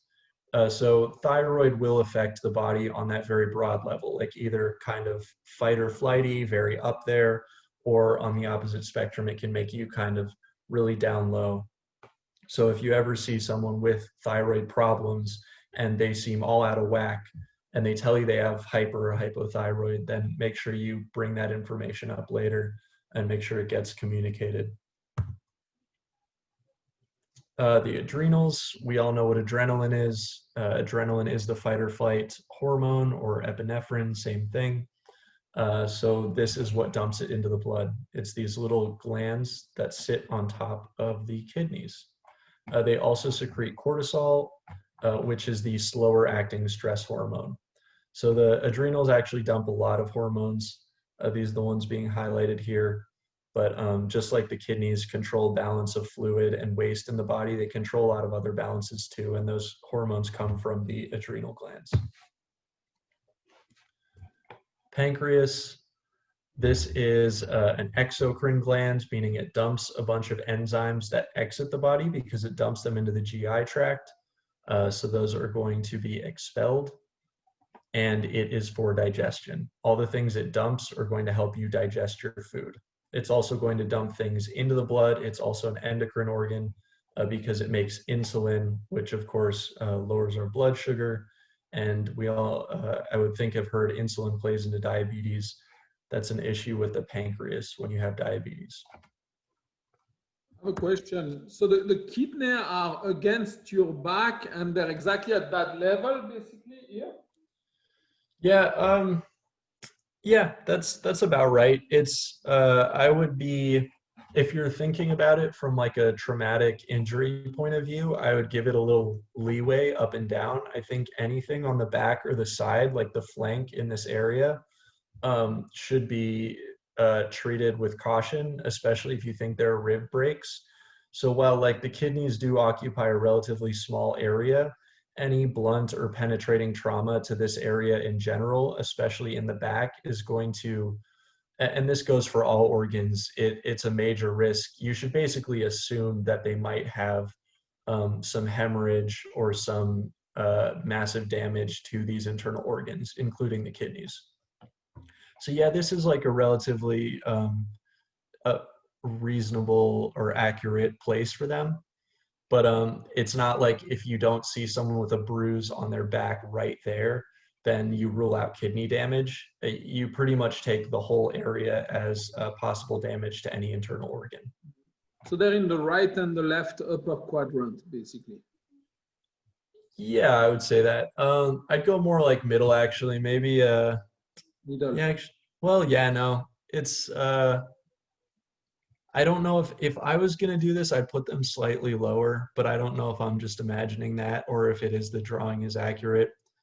But I wouldn't give them quadrant. Where they show them, you have your stomach usually just right there, and you have the liver Yeah, that's on the other side. yeah, I agree with you. I think maybe they're a little high, but something you should keep in mind though is they are behind all of the contents of the abdomen. So when you're doing abdominal quadrants, and you're like pushing on someone's abdomen and you're saying, does this hurt? Does this hurt? You're not really going to be able to push on their kidneys because it's hard to tell from this picture, but they're farther towards the back of your body than the front. So I wouldn't think of them in any of the abdominal quadrants.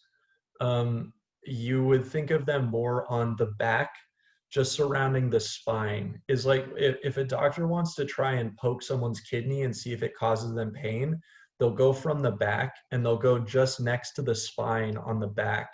And that's where they'll press to try and elicit pain from a kidney. So they're much closer to the back of your body than the front. So I would not think of them as part of the abdominal quadrants. But yeah, I'd say that's, yeah, close. I'd go look at anatomical pictures on the internet for better detail on that, just so you have a good idea of where they really are. All right, skin, hair, nails, sweat glands, oil glands. This is everything in your skin, which we call the integumentary system, which basically just means your skin is your integumentary system. And of course, it's the barrier that separates us from the rest of the world. I'd say the biggest thing with this in EMS is going to be burn injuries compromise this barrier in terms of both infection and moisture. So if you have massive burn injuries, it's very easy to lose moisture and heat and let bugs into your skin. So you might not appreciate how much the skin is doing until someone has lost a large amount of it. But a large percentage of the body burned is enough to allow someone to become hypothermic very easily.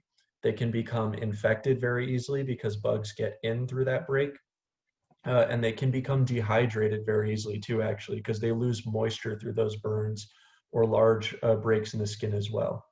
So that's what your skin is doing, is it's keeping moisture in, it's keeping bugs out, and it's keeping your heat in as well, which we don't fully appreciate, I don't think. All right, it is the body's largest organ. Maybe you've heard that as a fun fact before. We have the epidermis and the dermis. So the epidermis is this up here. The dermis is this down here. Really, the epidermis is like that superficial layer that, like, you might kind of skin your knee and you see some blood, but you're still pretty superficial. If you get down into the dermis, you're going to start to see more dense connective tissue and some glands, and then eventually you'll break into fat. So really, you don't necessarily need to worry about this. A skin injury is a skin injury. They're going to be treated relatively the same. All right, we talked about this, protecting from bacteria, also regulating heat, and controlling body temperature. Yep. This does have an application where the skin will, I think we talked about this a little last time, if you see someone trying to get rid of a lot of heat, then all of these blood vessels, remember these are the capillary beds. This is where the arteries exchange their blood with the veins, and it's at these capillaries right here. So this is how the body regulates temperature and regulates where blood goes. So if the body is trying to save blood for the core, it will squeeze these capillaries at the surface to make sure the blood doesn't go there anymore. And that will make your fingers turn blue. That will make you get all pale, because all of this is going to be squeezed down tight, so the blood kind of just turns around before it even gets there and goes to your organs instead. And then similarly, if you're overheating and you're suffering from heat shock and your body wants to dump a bunch of heat off, it will dilate these capillaries. It'll allow the heat to travel outward by letting the blood go close to the surface of the body, where it can let off some of that heat that it brings. So this is what we were talking about, where those capillaries regulate your body temperature and they regulate how much blood goes to your extremities. Right, skeletal system. Over 200 bones. The outer region of a bone is called the cortex, just like the outer region of the brain is called the cortex. In fact, cortex just means outer layer in medicine, and the inner region is called marrow. All right, we know that bones have different shapes and sizes. You have long bones, you have flat bones in the skull and pelvis, and then spinal bones are actually a unique class of bone. All right, where two bones join, they form a joint. Does anyone know the difference between a tendon and a ligament?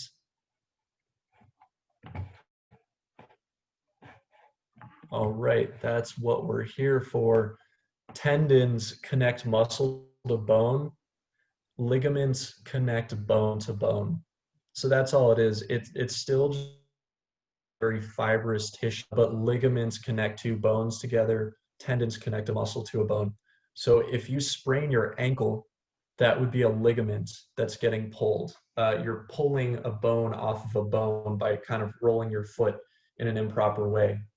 But there are other things, like if you pull your Achilles tendon by bending your foot the other way, bending it too far back, that would be a different type of injury because you've strained both a muscle and you're pulling that muscle off the bone. So ligaments and tendons are similar, but they will be connecting different things to each other and prone to different injuries. All right, movable joints. We have a few types of movable joints here. Ball and socket are what you could picture, a ball in a socket, and it's free to move around, like your hip, your shoulder. And then you have hinges, which are more like a door like your elbow, your knee, and your finger joints, those are like hinges. They only go in one direction.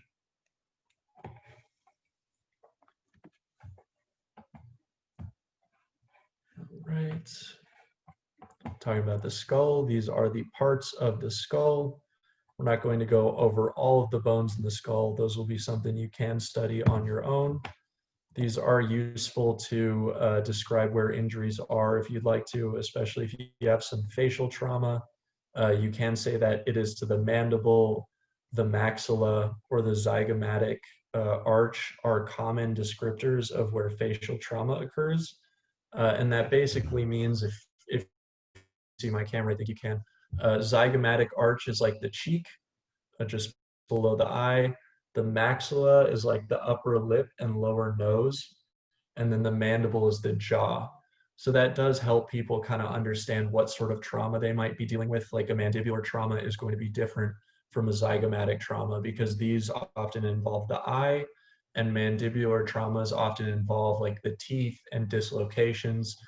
So specifying like the region of a trauma with a qualifier like this would help someone be prepared to treat it or even care for someone on the way to treatment if they knew where it was very specifically.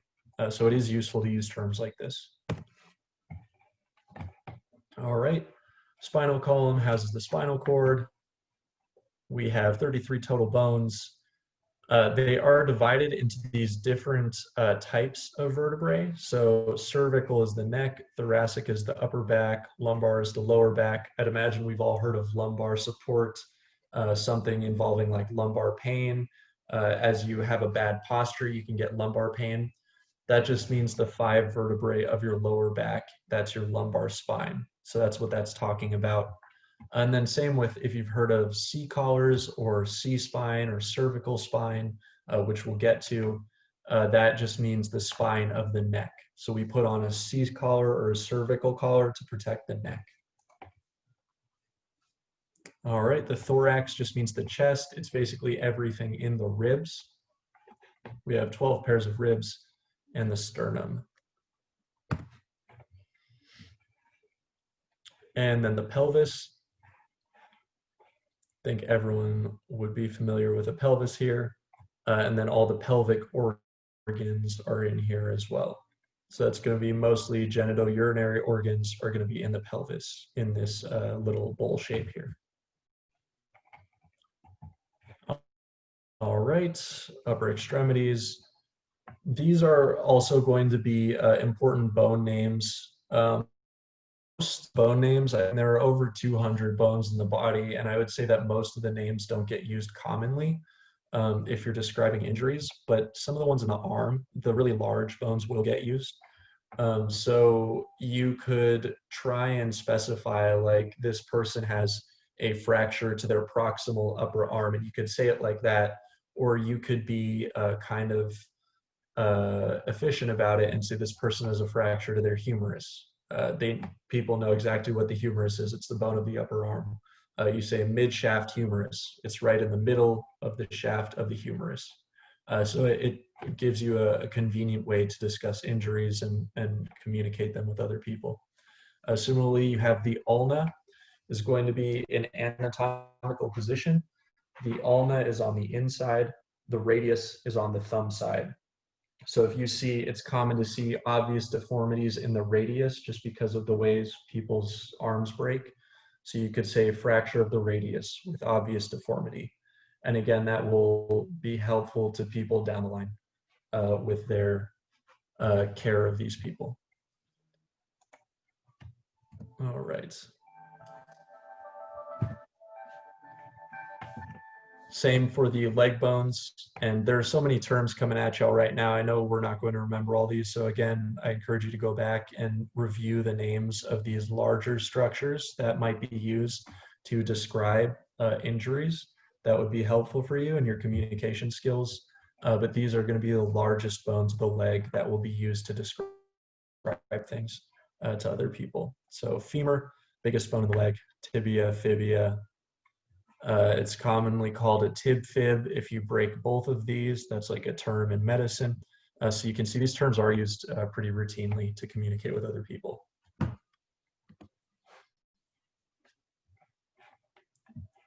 All right, in addition to supporting structure, the skeleton serves as a mineral store, calcium. Calcium is used for other stuff besides just bones, and your bones are kind of the reservoir of calcium. And then bone marrow is where blood products are made. All right, muscular system. What slide are we on? We are almost done here. Let's see. Yep, we're making decent time. All right, 3 types of muscle. There is skeletal, smooth, and cardiac. We were talking about the nervous system types. There's the sympathetic and the parasympathetic type. And then there's also the volunteer nervous system, or voluntary, sorry, not volunteer. So skeletal muscle is able to be moved by you voluntarily. All voluntary muscle is skeletal muscle. So everything you see on this dude who is jacked and has no skin is going to be voluntary skeletal muscle, all the muscles you can move. The smooth muscle is going to be stuff that lines your esophagus or your intestines, and that's going to be the muscle that contracts to make body functions happen without you even being aware of it. Like when you swallow, you don't need to think about the food being squeezed down your esophagus. That's because of smooth muscle like this. It makes sure that things happen without you having to think about it. It's part of that autonomic nervous system. So let's just make sure we understand in those capillary beds of the fingers of the skin that decide whether blood makes it out to the extremities. They can either squeeze up and keep that blood in the core, or they can open up and let that blood go to the skin. What type of muscle do y'all think is in those capillary beds? Smooth. Yes, it's smooth muscle. So that's because you can't think about it. You can't willingly open up your capillary beds. So it must be smooth muscle. If you can think about it and do it, it's skeletal muscle. And then there's one more third special type that is cardiac muscle. And that is just the muscle of the heart. It's almost a mix between skeletal and smooth muscle. It has features of both, but it's probably closer to smooth because you cannot control your heart with your mind. So that makes it closer to smooth. It's subject to your nervous system. All right, we just talked about this. Skeletal muscle is voluntary.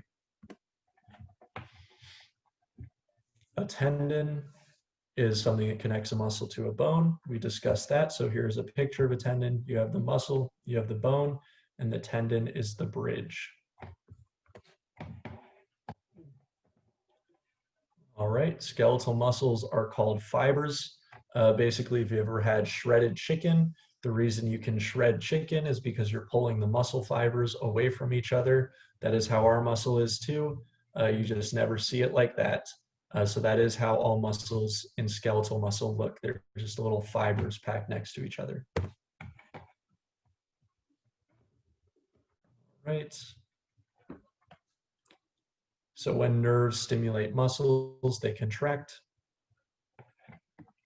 And then these the words are flexion for, you know what flexing is, and then extension, we all know what extension is. It's when you make something longer. So these terms are used as well in communicating in EMS. If you say a patient cannot flex their arm or patient cannot extend their arm, someone might have a sprain or a breakage of a bone that keeps their arm or leg locked in a certain position. And that's something you want to communicate with your team members and with people down the line. When they come to help you with that patient, you say, this patient cannot extend their leg, and that ensures that no one tries to extend their leg and cause them pain. Or this patient cannot flex their leg, and then no one tries to bend their leg and cause them pain. So these are important words to be comfortable with. Okay.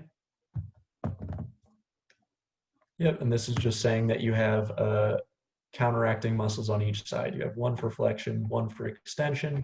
That is a common theme throughout the body. Just about every joint has that.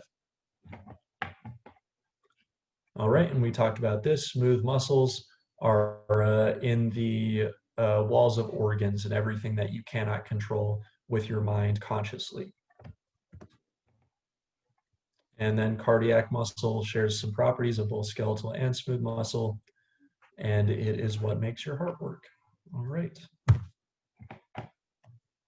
Reproductive system. Let's see. So I think we all know what puberty is by experience. And again, with this, just a little caveat, you really will never find yourself doing an assessment on someone's reproductive system unless you suspect there is active bleeding that needs to be controlled in that area. Otherwise, you just don't really go there. Or like I said, unless there's active labor on the mountain, which, I mean, knock on wood, hopefully not. But we all know male reproductive system. All right.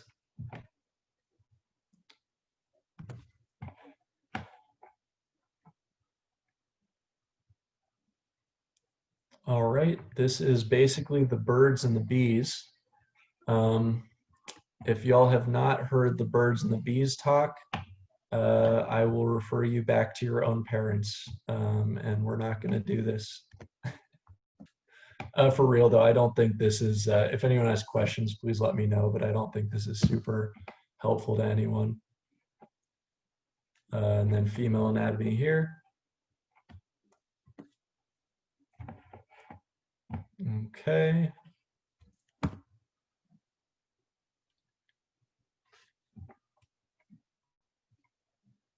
This is basically talking about menopause and when periods start and end for women.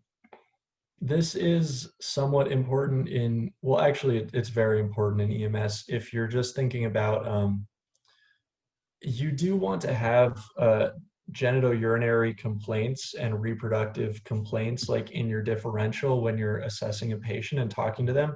I shouldn't downplay this so heavily. I'm just downplaying kind of the anatomy of everything because I think we've all had 8th grade health class and it's not super relevant.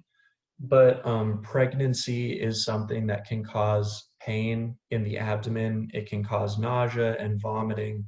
And any female of reproductive age with any sort of abdominal or even a constitutional like headache, fatigue, complaint, you should be thinking about pregnancy. And you should always ask, if that is even on your mind, you should ask a female patient, is it possible you might be pregnant? When was your last menstrual period? Especially if they're having abdominal pain, because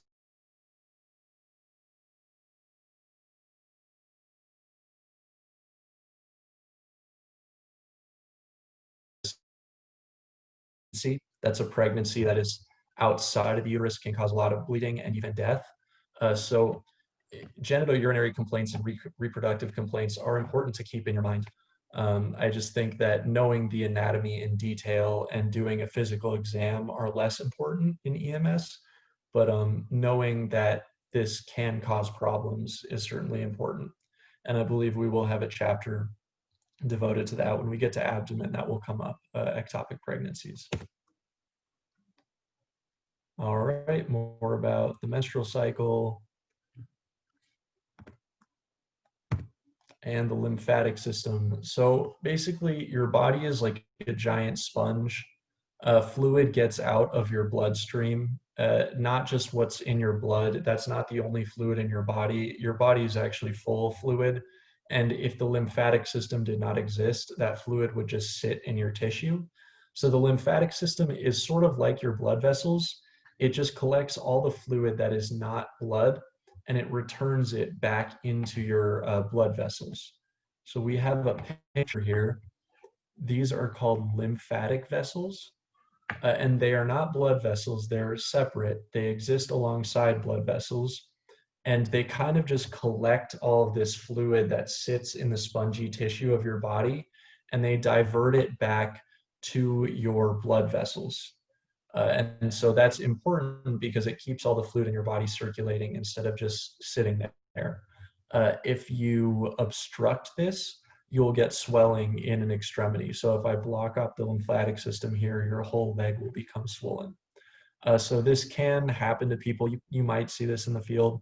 If someone has a swollen leg, like one unilateral swollen leg, and you say like, is this normal for you? And they might say, yeah, I have lymphedema. And you'd be like, oh, it's their lymphatic system does not allow that fluid to drain. So this could come up. And then the spleen is also an important part of sort of filtering this this fluid in your body. It also filters your blood.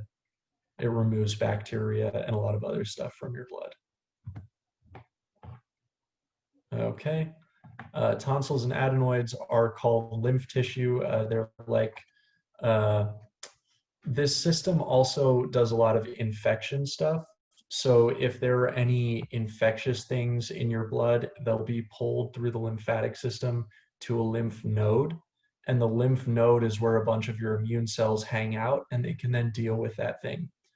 So that's why, if you've ever heard swollen lymph nodes are a sign that you're sick, that's why. It's because those lymph nodes are collecting that lymphatic juice, and they caught some bugs in there, and now they get all excited and they get bigger so they can do their job really well. And that's why you get swollen lymph nodes, because they swell up with a bunch of immune cells whenever they detect something wrong. And so lymph nodes are part of the lymphatic system that drains all that fluid. And then also the thymus, the tonsils, the adenoids that are in the back of your throat, in your chest here, those are basically giant lymph nodes. They're just full of a ton of immune cells. All right, so we just talked about immune response. The lymphatic system does immune response. Leukocytes is just another word for white blood cells. They're produced in the bone marrow. And of course, they destroy pathogens in the body. Okay, and occasionally pathogens overwhelm the defense system. People can die of infections, we know that. And that is what happens when leukocytes or the immune system fails to control pathogens. All right, this is how vaccines work, where you produce something called an antibody, and the lymph nodes and spleen produce that antibody, and it's always in your body. And so if you had chickenpox, you likely will not get it again, because you're going to continue to make those antibodies for it. That's how vaccines work as well. They just train your body to make antibodies for certain diseases that are injected into you. All right, we are almost at the end. So let's see, during an off-road bicycle race, two riders collide. The first patient has obvious abrasions and a deformed wrist. The second appears dazed, and his leg below the knee is crooked. All right, what should you do? Let's start with what should you do. These are kind of two separate systems. Who wants to answer what should you do? Let's go like first steps. You get on the scene. What's the first thing you do? Scene safety. Scene safety, good answer. All right, so you make sure everything is safe around you and you can take care of these patients. What's the next thing you do? I'll take any answers at this point. I think we're going to continue to build this, because I mean, this is what you're going to be doing. I continue to work on it as you do it. So we can always be building on it. So just because you don't know what you think might be the exact right answer, what do you think you would do at this step early on? What's something you want to take care of early? Anyone got any ideas? Do a quick analysis and see which person is probably the more severely injured. Start to work on them first. And then once you've kind of got an idea of what's going on with the person that's in worse condition, try to get them stabilized, and then go to the other person and start communicating with them, and go from there. I'm guessing. No, that's a great answer. I mean, you should, if you have, this could be called a mass casualty, because a mass casualty is just anything that overwhelms the resources available to take care of patients. So if you're one person and you have two patients, you could call that a mass casualty. And yeah, in that situation, triage is important, and you want to make sure you're taking care of who needs it first. So yeah, quick assessment of who really needs help. Early on, what other things do you do early on? Airway breathing. Good. Okay. So you're going to start with your airway, ABCs, right? Your airway, breathing, circulation. So when you get up to the patient, is their airway patent? Are they breathing? Are they circulating blood? Good. Okay. And a big one for us too is resources. Always think about resources. It's an interesting thing to practice medicine on a ski hill because you kind of need to plan a few steps ahead all the time. So as soon as you see someone, if you see someone who has a deformed wrist immediately, you're going to think they're going to need for sure a sled to the bottom of the hill. They're not going to ski and possibly fall on that wrist. You can't let that happen. And they would also probably need what we have in our trauma bag, which is extensive splinting materials. You can make a really solid splint because they have a pretty significant break in their arm probably. So you want to think early on about like what resources do I need to address this? And then also later down the line, like what kind of EMS resources are they going to need in terms of ambulance, maybe helicopter, or can they just go by car? So what do y'all think? If you see someone with an obvious deformed wrist and someone with a crooked leg below the knee, what level of care do you want to transfer them to? ALS. Yeah, I'd go ALS. I think that one's pretty clear. If you see someone with a broken bone, obviously, or a broken joint, you should at least call ALS. And when they get there, you can offer an ALS transport. I've seen people are stubborn and they'll refuse it and they'll be, my dad will take me in his car. That's their choice, but that doesn't really matter. If you see a significant injury, you should call an ALS transport for that person, just in case they accept it. And usually these people would probably accept that. All right, let's do the second question. What body systems and structures might be involved? Skeletal. Skeletal seems like a solid answer, yes. So we probably have a broken bone here or two. What else though? Previous for the hand. Yep, the wrist or the hands, absolutely. So you could have hand injuries, which actually are almost above a normal. You can kind of use that to tell someone like, hey, you really should go to the hospital because this can have consequences for like the nerves of your hand. Hands are very delicate. So any hand injury, you can have nerve damage, you can have tendon damage, things that have really long-term consequences and loss of function that people might not appreciate. And they might just say, I messed up my wrist, I'll be good in a few days. They might be, but you always want to caution them about, you know, wrists and hands are delicate. So yeah, if you think that might be involved, that'd be something to address. And then What about the brain? We're looking at someone who's dazed, so head injury. Yes. Yeah, very good. So, yeah, good. So that's another thing that on the mountain, we always address that. In our radio traffic, we always specify whether or not someone had loss of consciousness and how alert they are. So even if they only hurt their wrist, you would still ask that person, like, you fell and you hurt your wrist, did you hit your head too? And you make sure they can answer you appropriately and that they are clear-headed to make sure that they're not hurt. So yeah, in addressing a possible neurologic injury is very important, and it's something that we do on every single call at the Lee Canyon Resort. All right, any other systems? There's one big one I can think of. I think it was kind of mentioned, but what do we want to make sure is not happening immediately? There's a traumatic injury. What do you always want to rule out? No bleeding, internal bleeding, or? Yeah, good. So circulatory, which could be internal, it could be external. You always want to rule out a major circulatory compromise or massive bleeding.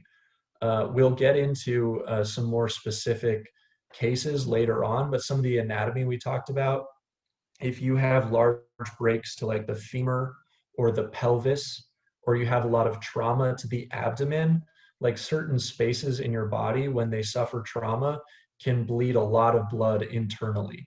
And so, yeah, that's good. You want to look at the circulatory system and you want to say, is this person losing a lot of blood either outside or inside their body?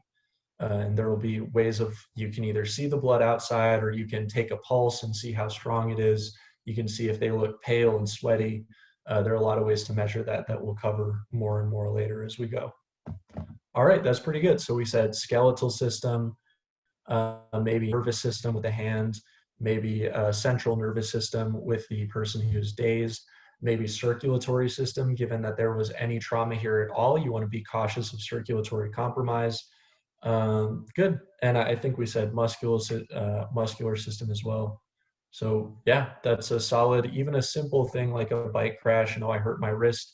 You want to keep all these things in mind because you're just trying to make sure that there is nothing you're missing that will have consequences. Question, we always assumed that all the people injured are already on the floor, on the ground, because they felt. But if you have only a problem with your wrist, you might just get back on your feet. When you arrive in a scene, do you recommend to have people to make people sit, or would you treat them while they're standing? Is there a risk for them to to fall because they're dizzy or? Mm-hmm. Yeah, no, that's a great question. I think there are a lot of things that are kind of gray areas and are going to be very scenario dependent. And I think that would be one of them. Because sometimes people after like a really massive trauma, they'll just be dazed and they'll try to get up because they want to just think, I'm okay, I'm going to get up now, when they really should not get up. And they should really probably lie down and have their neck stabilized. And it's up to you to kind of look at a scene and decide, like, is this person reasonable right now? Like, are they just standing there holding their wrist and they say, what's up, man? I hurt my wrist. Can you give me a splint? And you're like, okay, this person seems pretty okay. They probably didn't hit their head. I'll splint them while they're standing up. That's fine, right? You can make that call. Or if you walk up to a scene and you see someone holding their wrist and they're walking in circles, kind of like looking at the ground, they might have other injuries. They might have hit their head. If they look confused or they're acting strange, then you might want to say, hey, let's sit you down. Let's get someone to like stabilize your neck and get a collar on you, because you're worried that they sustained some larger trauma. So it will be very like situation dependent, and you want to just have, you just want to take in the whole scene when you get there to kind of decide what you think happened and make sure you're not missing anything. But that's a really good question. All right.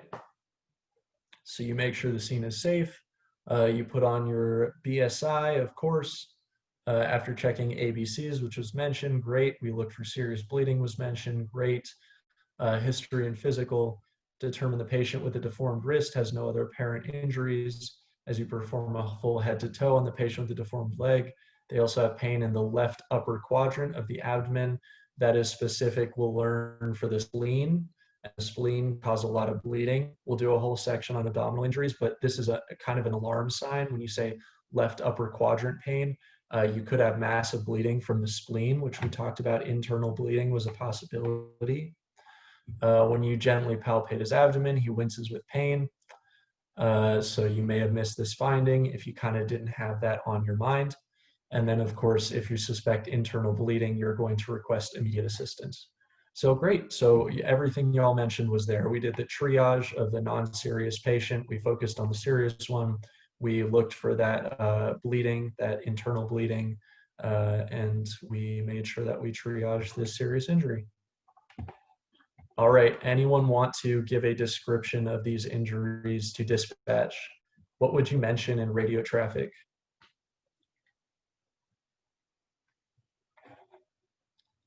And before anyone does that, because we don't have experience with this probably, or most of us don't, when you give a report to someone, whether it's on our radios at the resort and you're just trying to communicate with the rest of ski patrol, or it's to the people coming in to pick up a patient, you're going to usually say the most serious issue that you're dealing with right now, and then any other kind of like influencing factors, like if they have a health condition that is contributing to that, or if they have another moderately serious issue, you would throw that in there as well.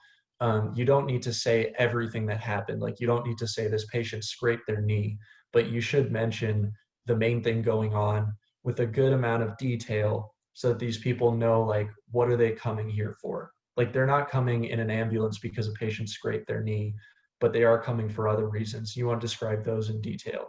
So that's kind of an approach to helpful radio traffic. So who wants to try and describe these injuries to dispatch?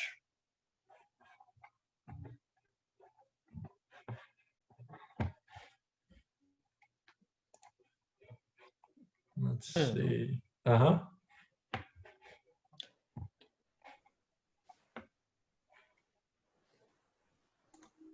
Can you go back to the first slide? Yeah, absolutely.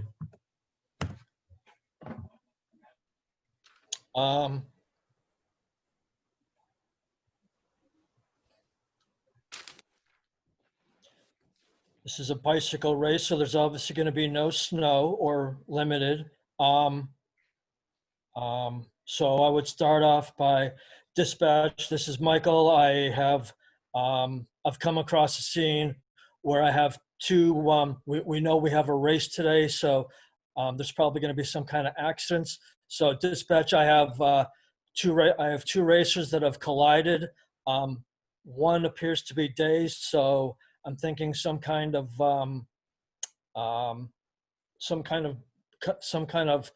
going on with his brain.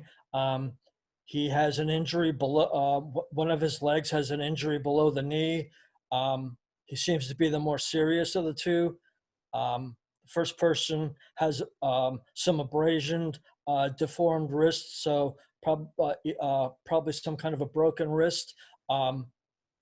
And I will probably need some, at least one stretcher, at least two more people, probably closer to four, because neither one of them is probably walking out. And I would try to take, on my second attempt, I'd probably try to consolidate that to a little bit more detailed, so I don't sound like I'm rambling. Sure. No, that was really good because you hit the main points, which was how many patients you have, sort of your scene, or like you did the mechanism of injury. And we're going to go over in detail like what you include in a radio traffic. But in terms of the main points, you hit the main injuries and then the resources that you would like to address those injuries, which is really like the meat of a radio traffic. So good. Yeah. And then you're right, you could pare it down a little bit to be a little more efficient, but that was really good. You might also mention there was the one thing with the, like I said, alarm signs. You always want to make sure you communicate down the chain so people understand how serious things are. And so if you say like left upper quadrant pain and like pain on gentle palpation of the abdomen is kind of scary because that means there's probably something serious in the abdomen. So Okay. as you get a sense for like what's really serious, you'll include those in your traffic naturally, because of course that's something you want to communicate. But I don't think we haven't really gone over these much. So yeah, that was a great place to start from. Thanks. Of course. And all right, so you notify them. This is your radio traffic here. So yeah, basically deformed leg, decreased mental status, which was in your report. Left upper quadrant pain near the spleen. Second patient, deformed wrist and abrasions, which was in your report. Both have normal pulses and neurologic function. So kind of maybe given a little bit like it's serious, but it's not like airlift serious. Like this person isn't unconscious. He's got normal neurologic function. So you want to give that side of it as well. Like what can this patient do? Vital signs are stable, another good sign that you can relay in your traffic. If you had time to take vital signs, we usually don't do traffic before vitals. We do traffic before vitals usually. And then you request additional patrollers, which is what you did, an ALS ambulance to take them down the mountain. All right, perfect. And we are done. Yep. Okay. The happy ending here. Everyone gets out okay. And we're all good. All right. Any last questions, y'all? Looks like How often do you find altitude sickness coming into play with these injuries? Do you find that that is something that you're treating as well often up there, since base is at 8,500? Yeah, I don't know that when someone has another injury, it really comes into play that often. It is a pretty common solitary complaint, though. We'll get called pretty frequently for someone with either a headache or they're feeling lightheaded, and they want, or their family usually wants ski patrol to see them. So it is a pretty common complaint on its own.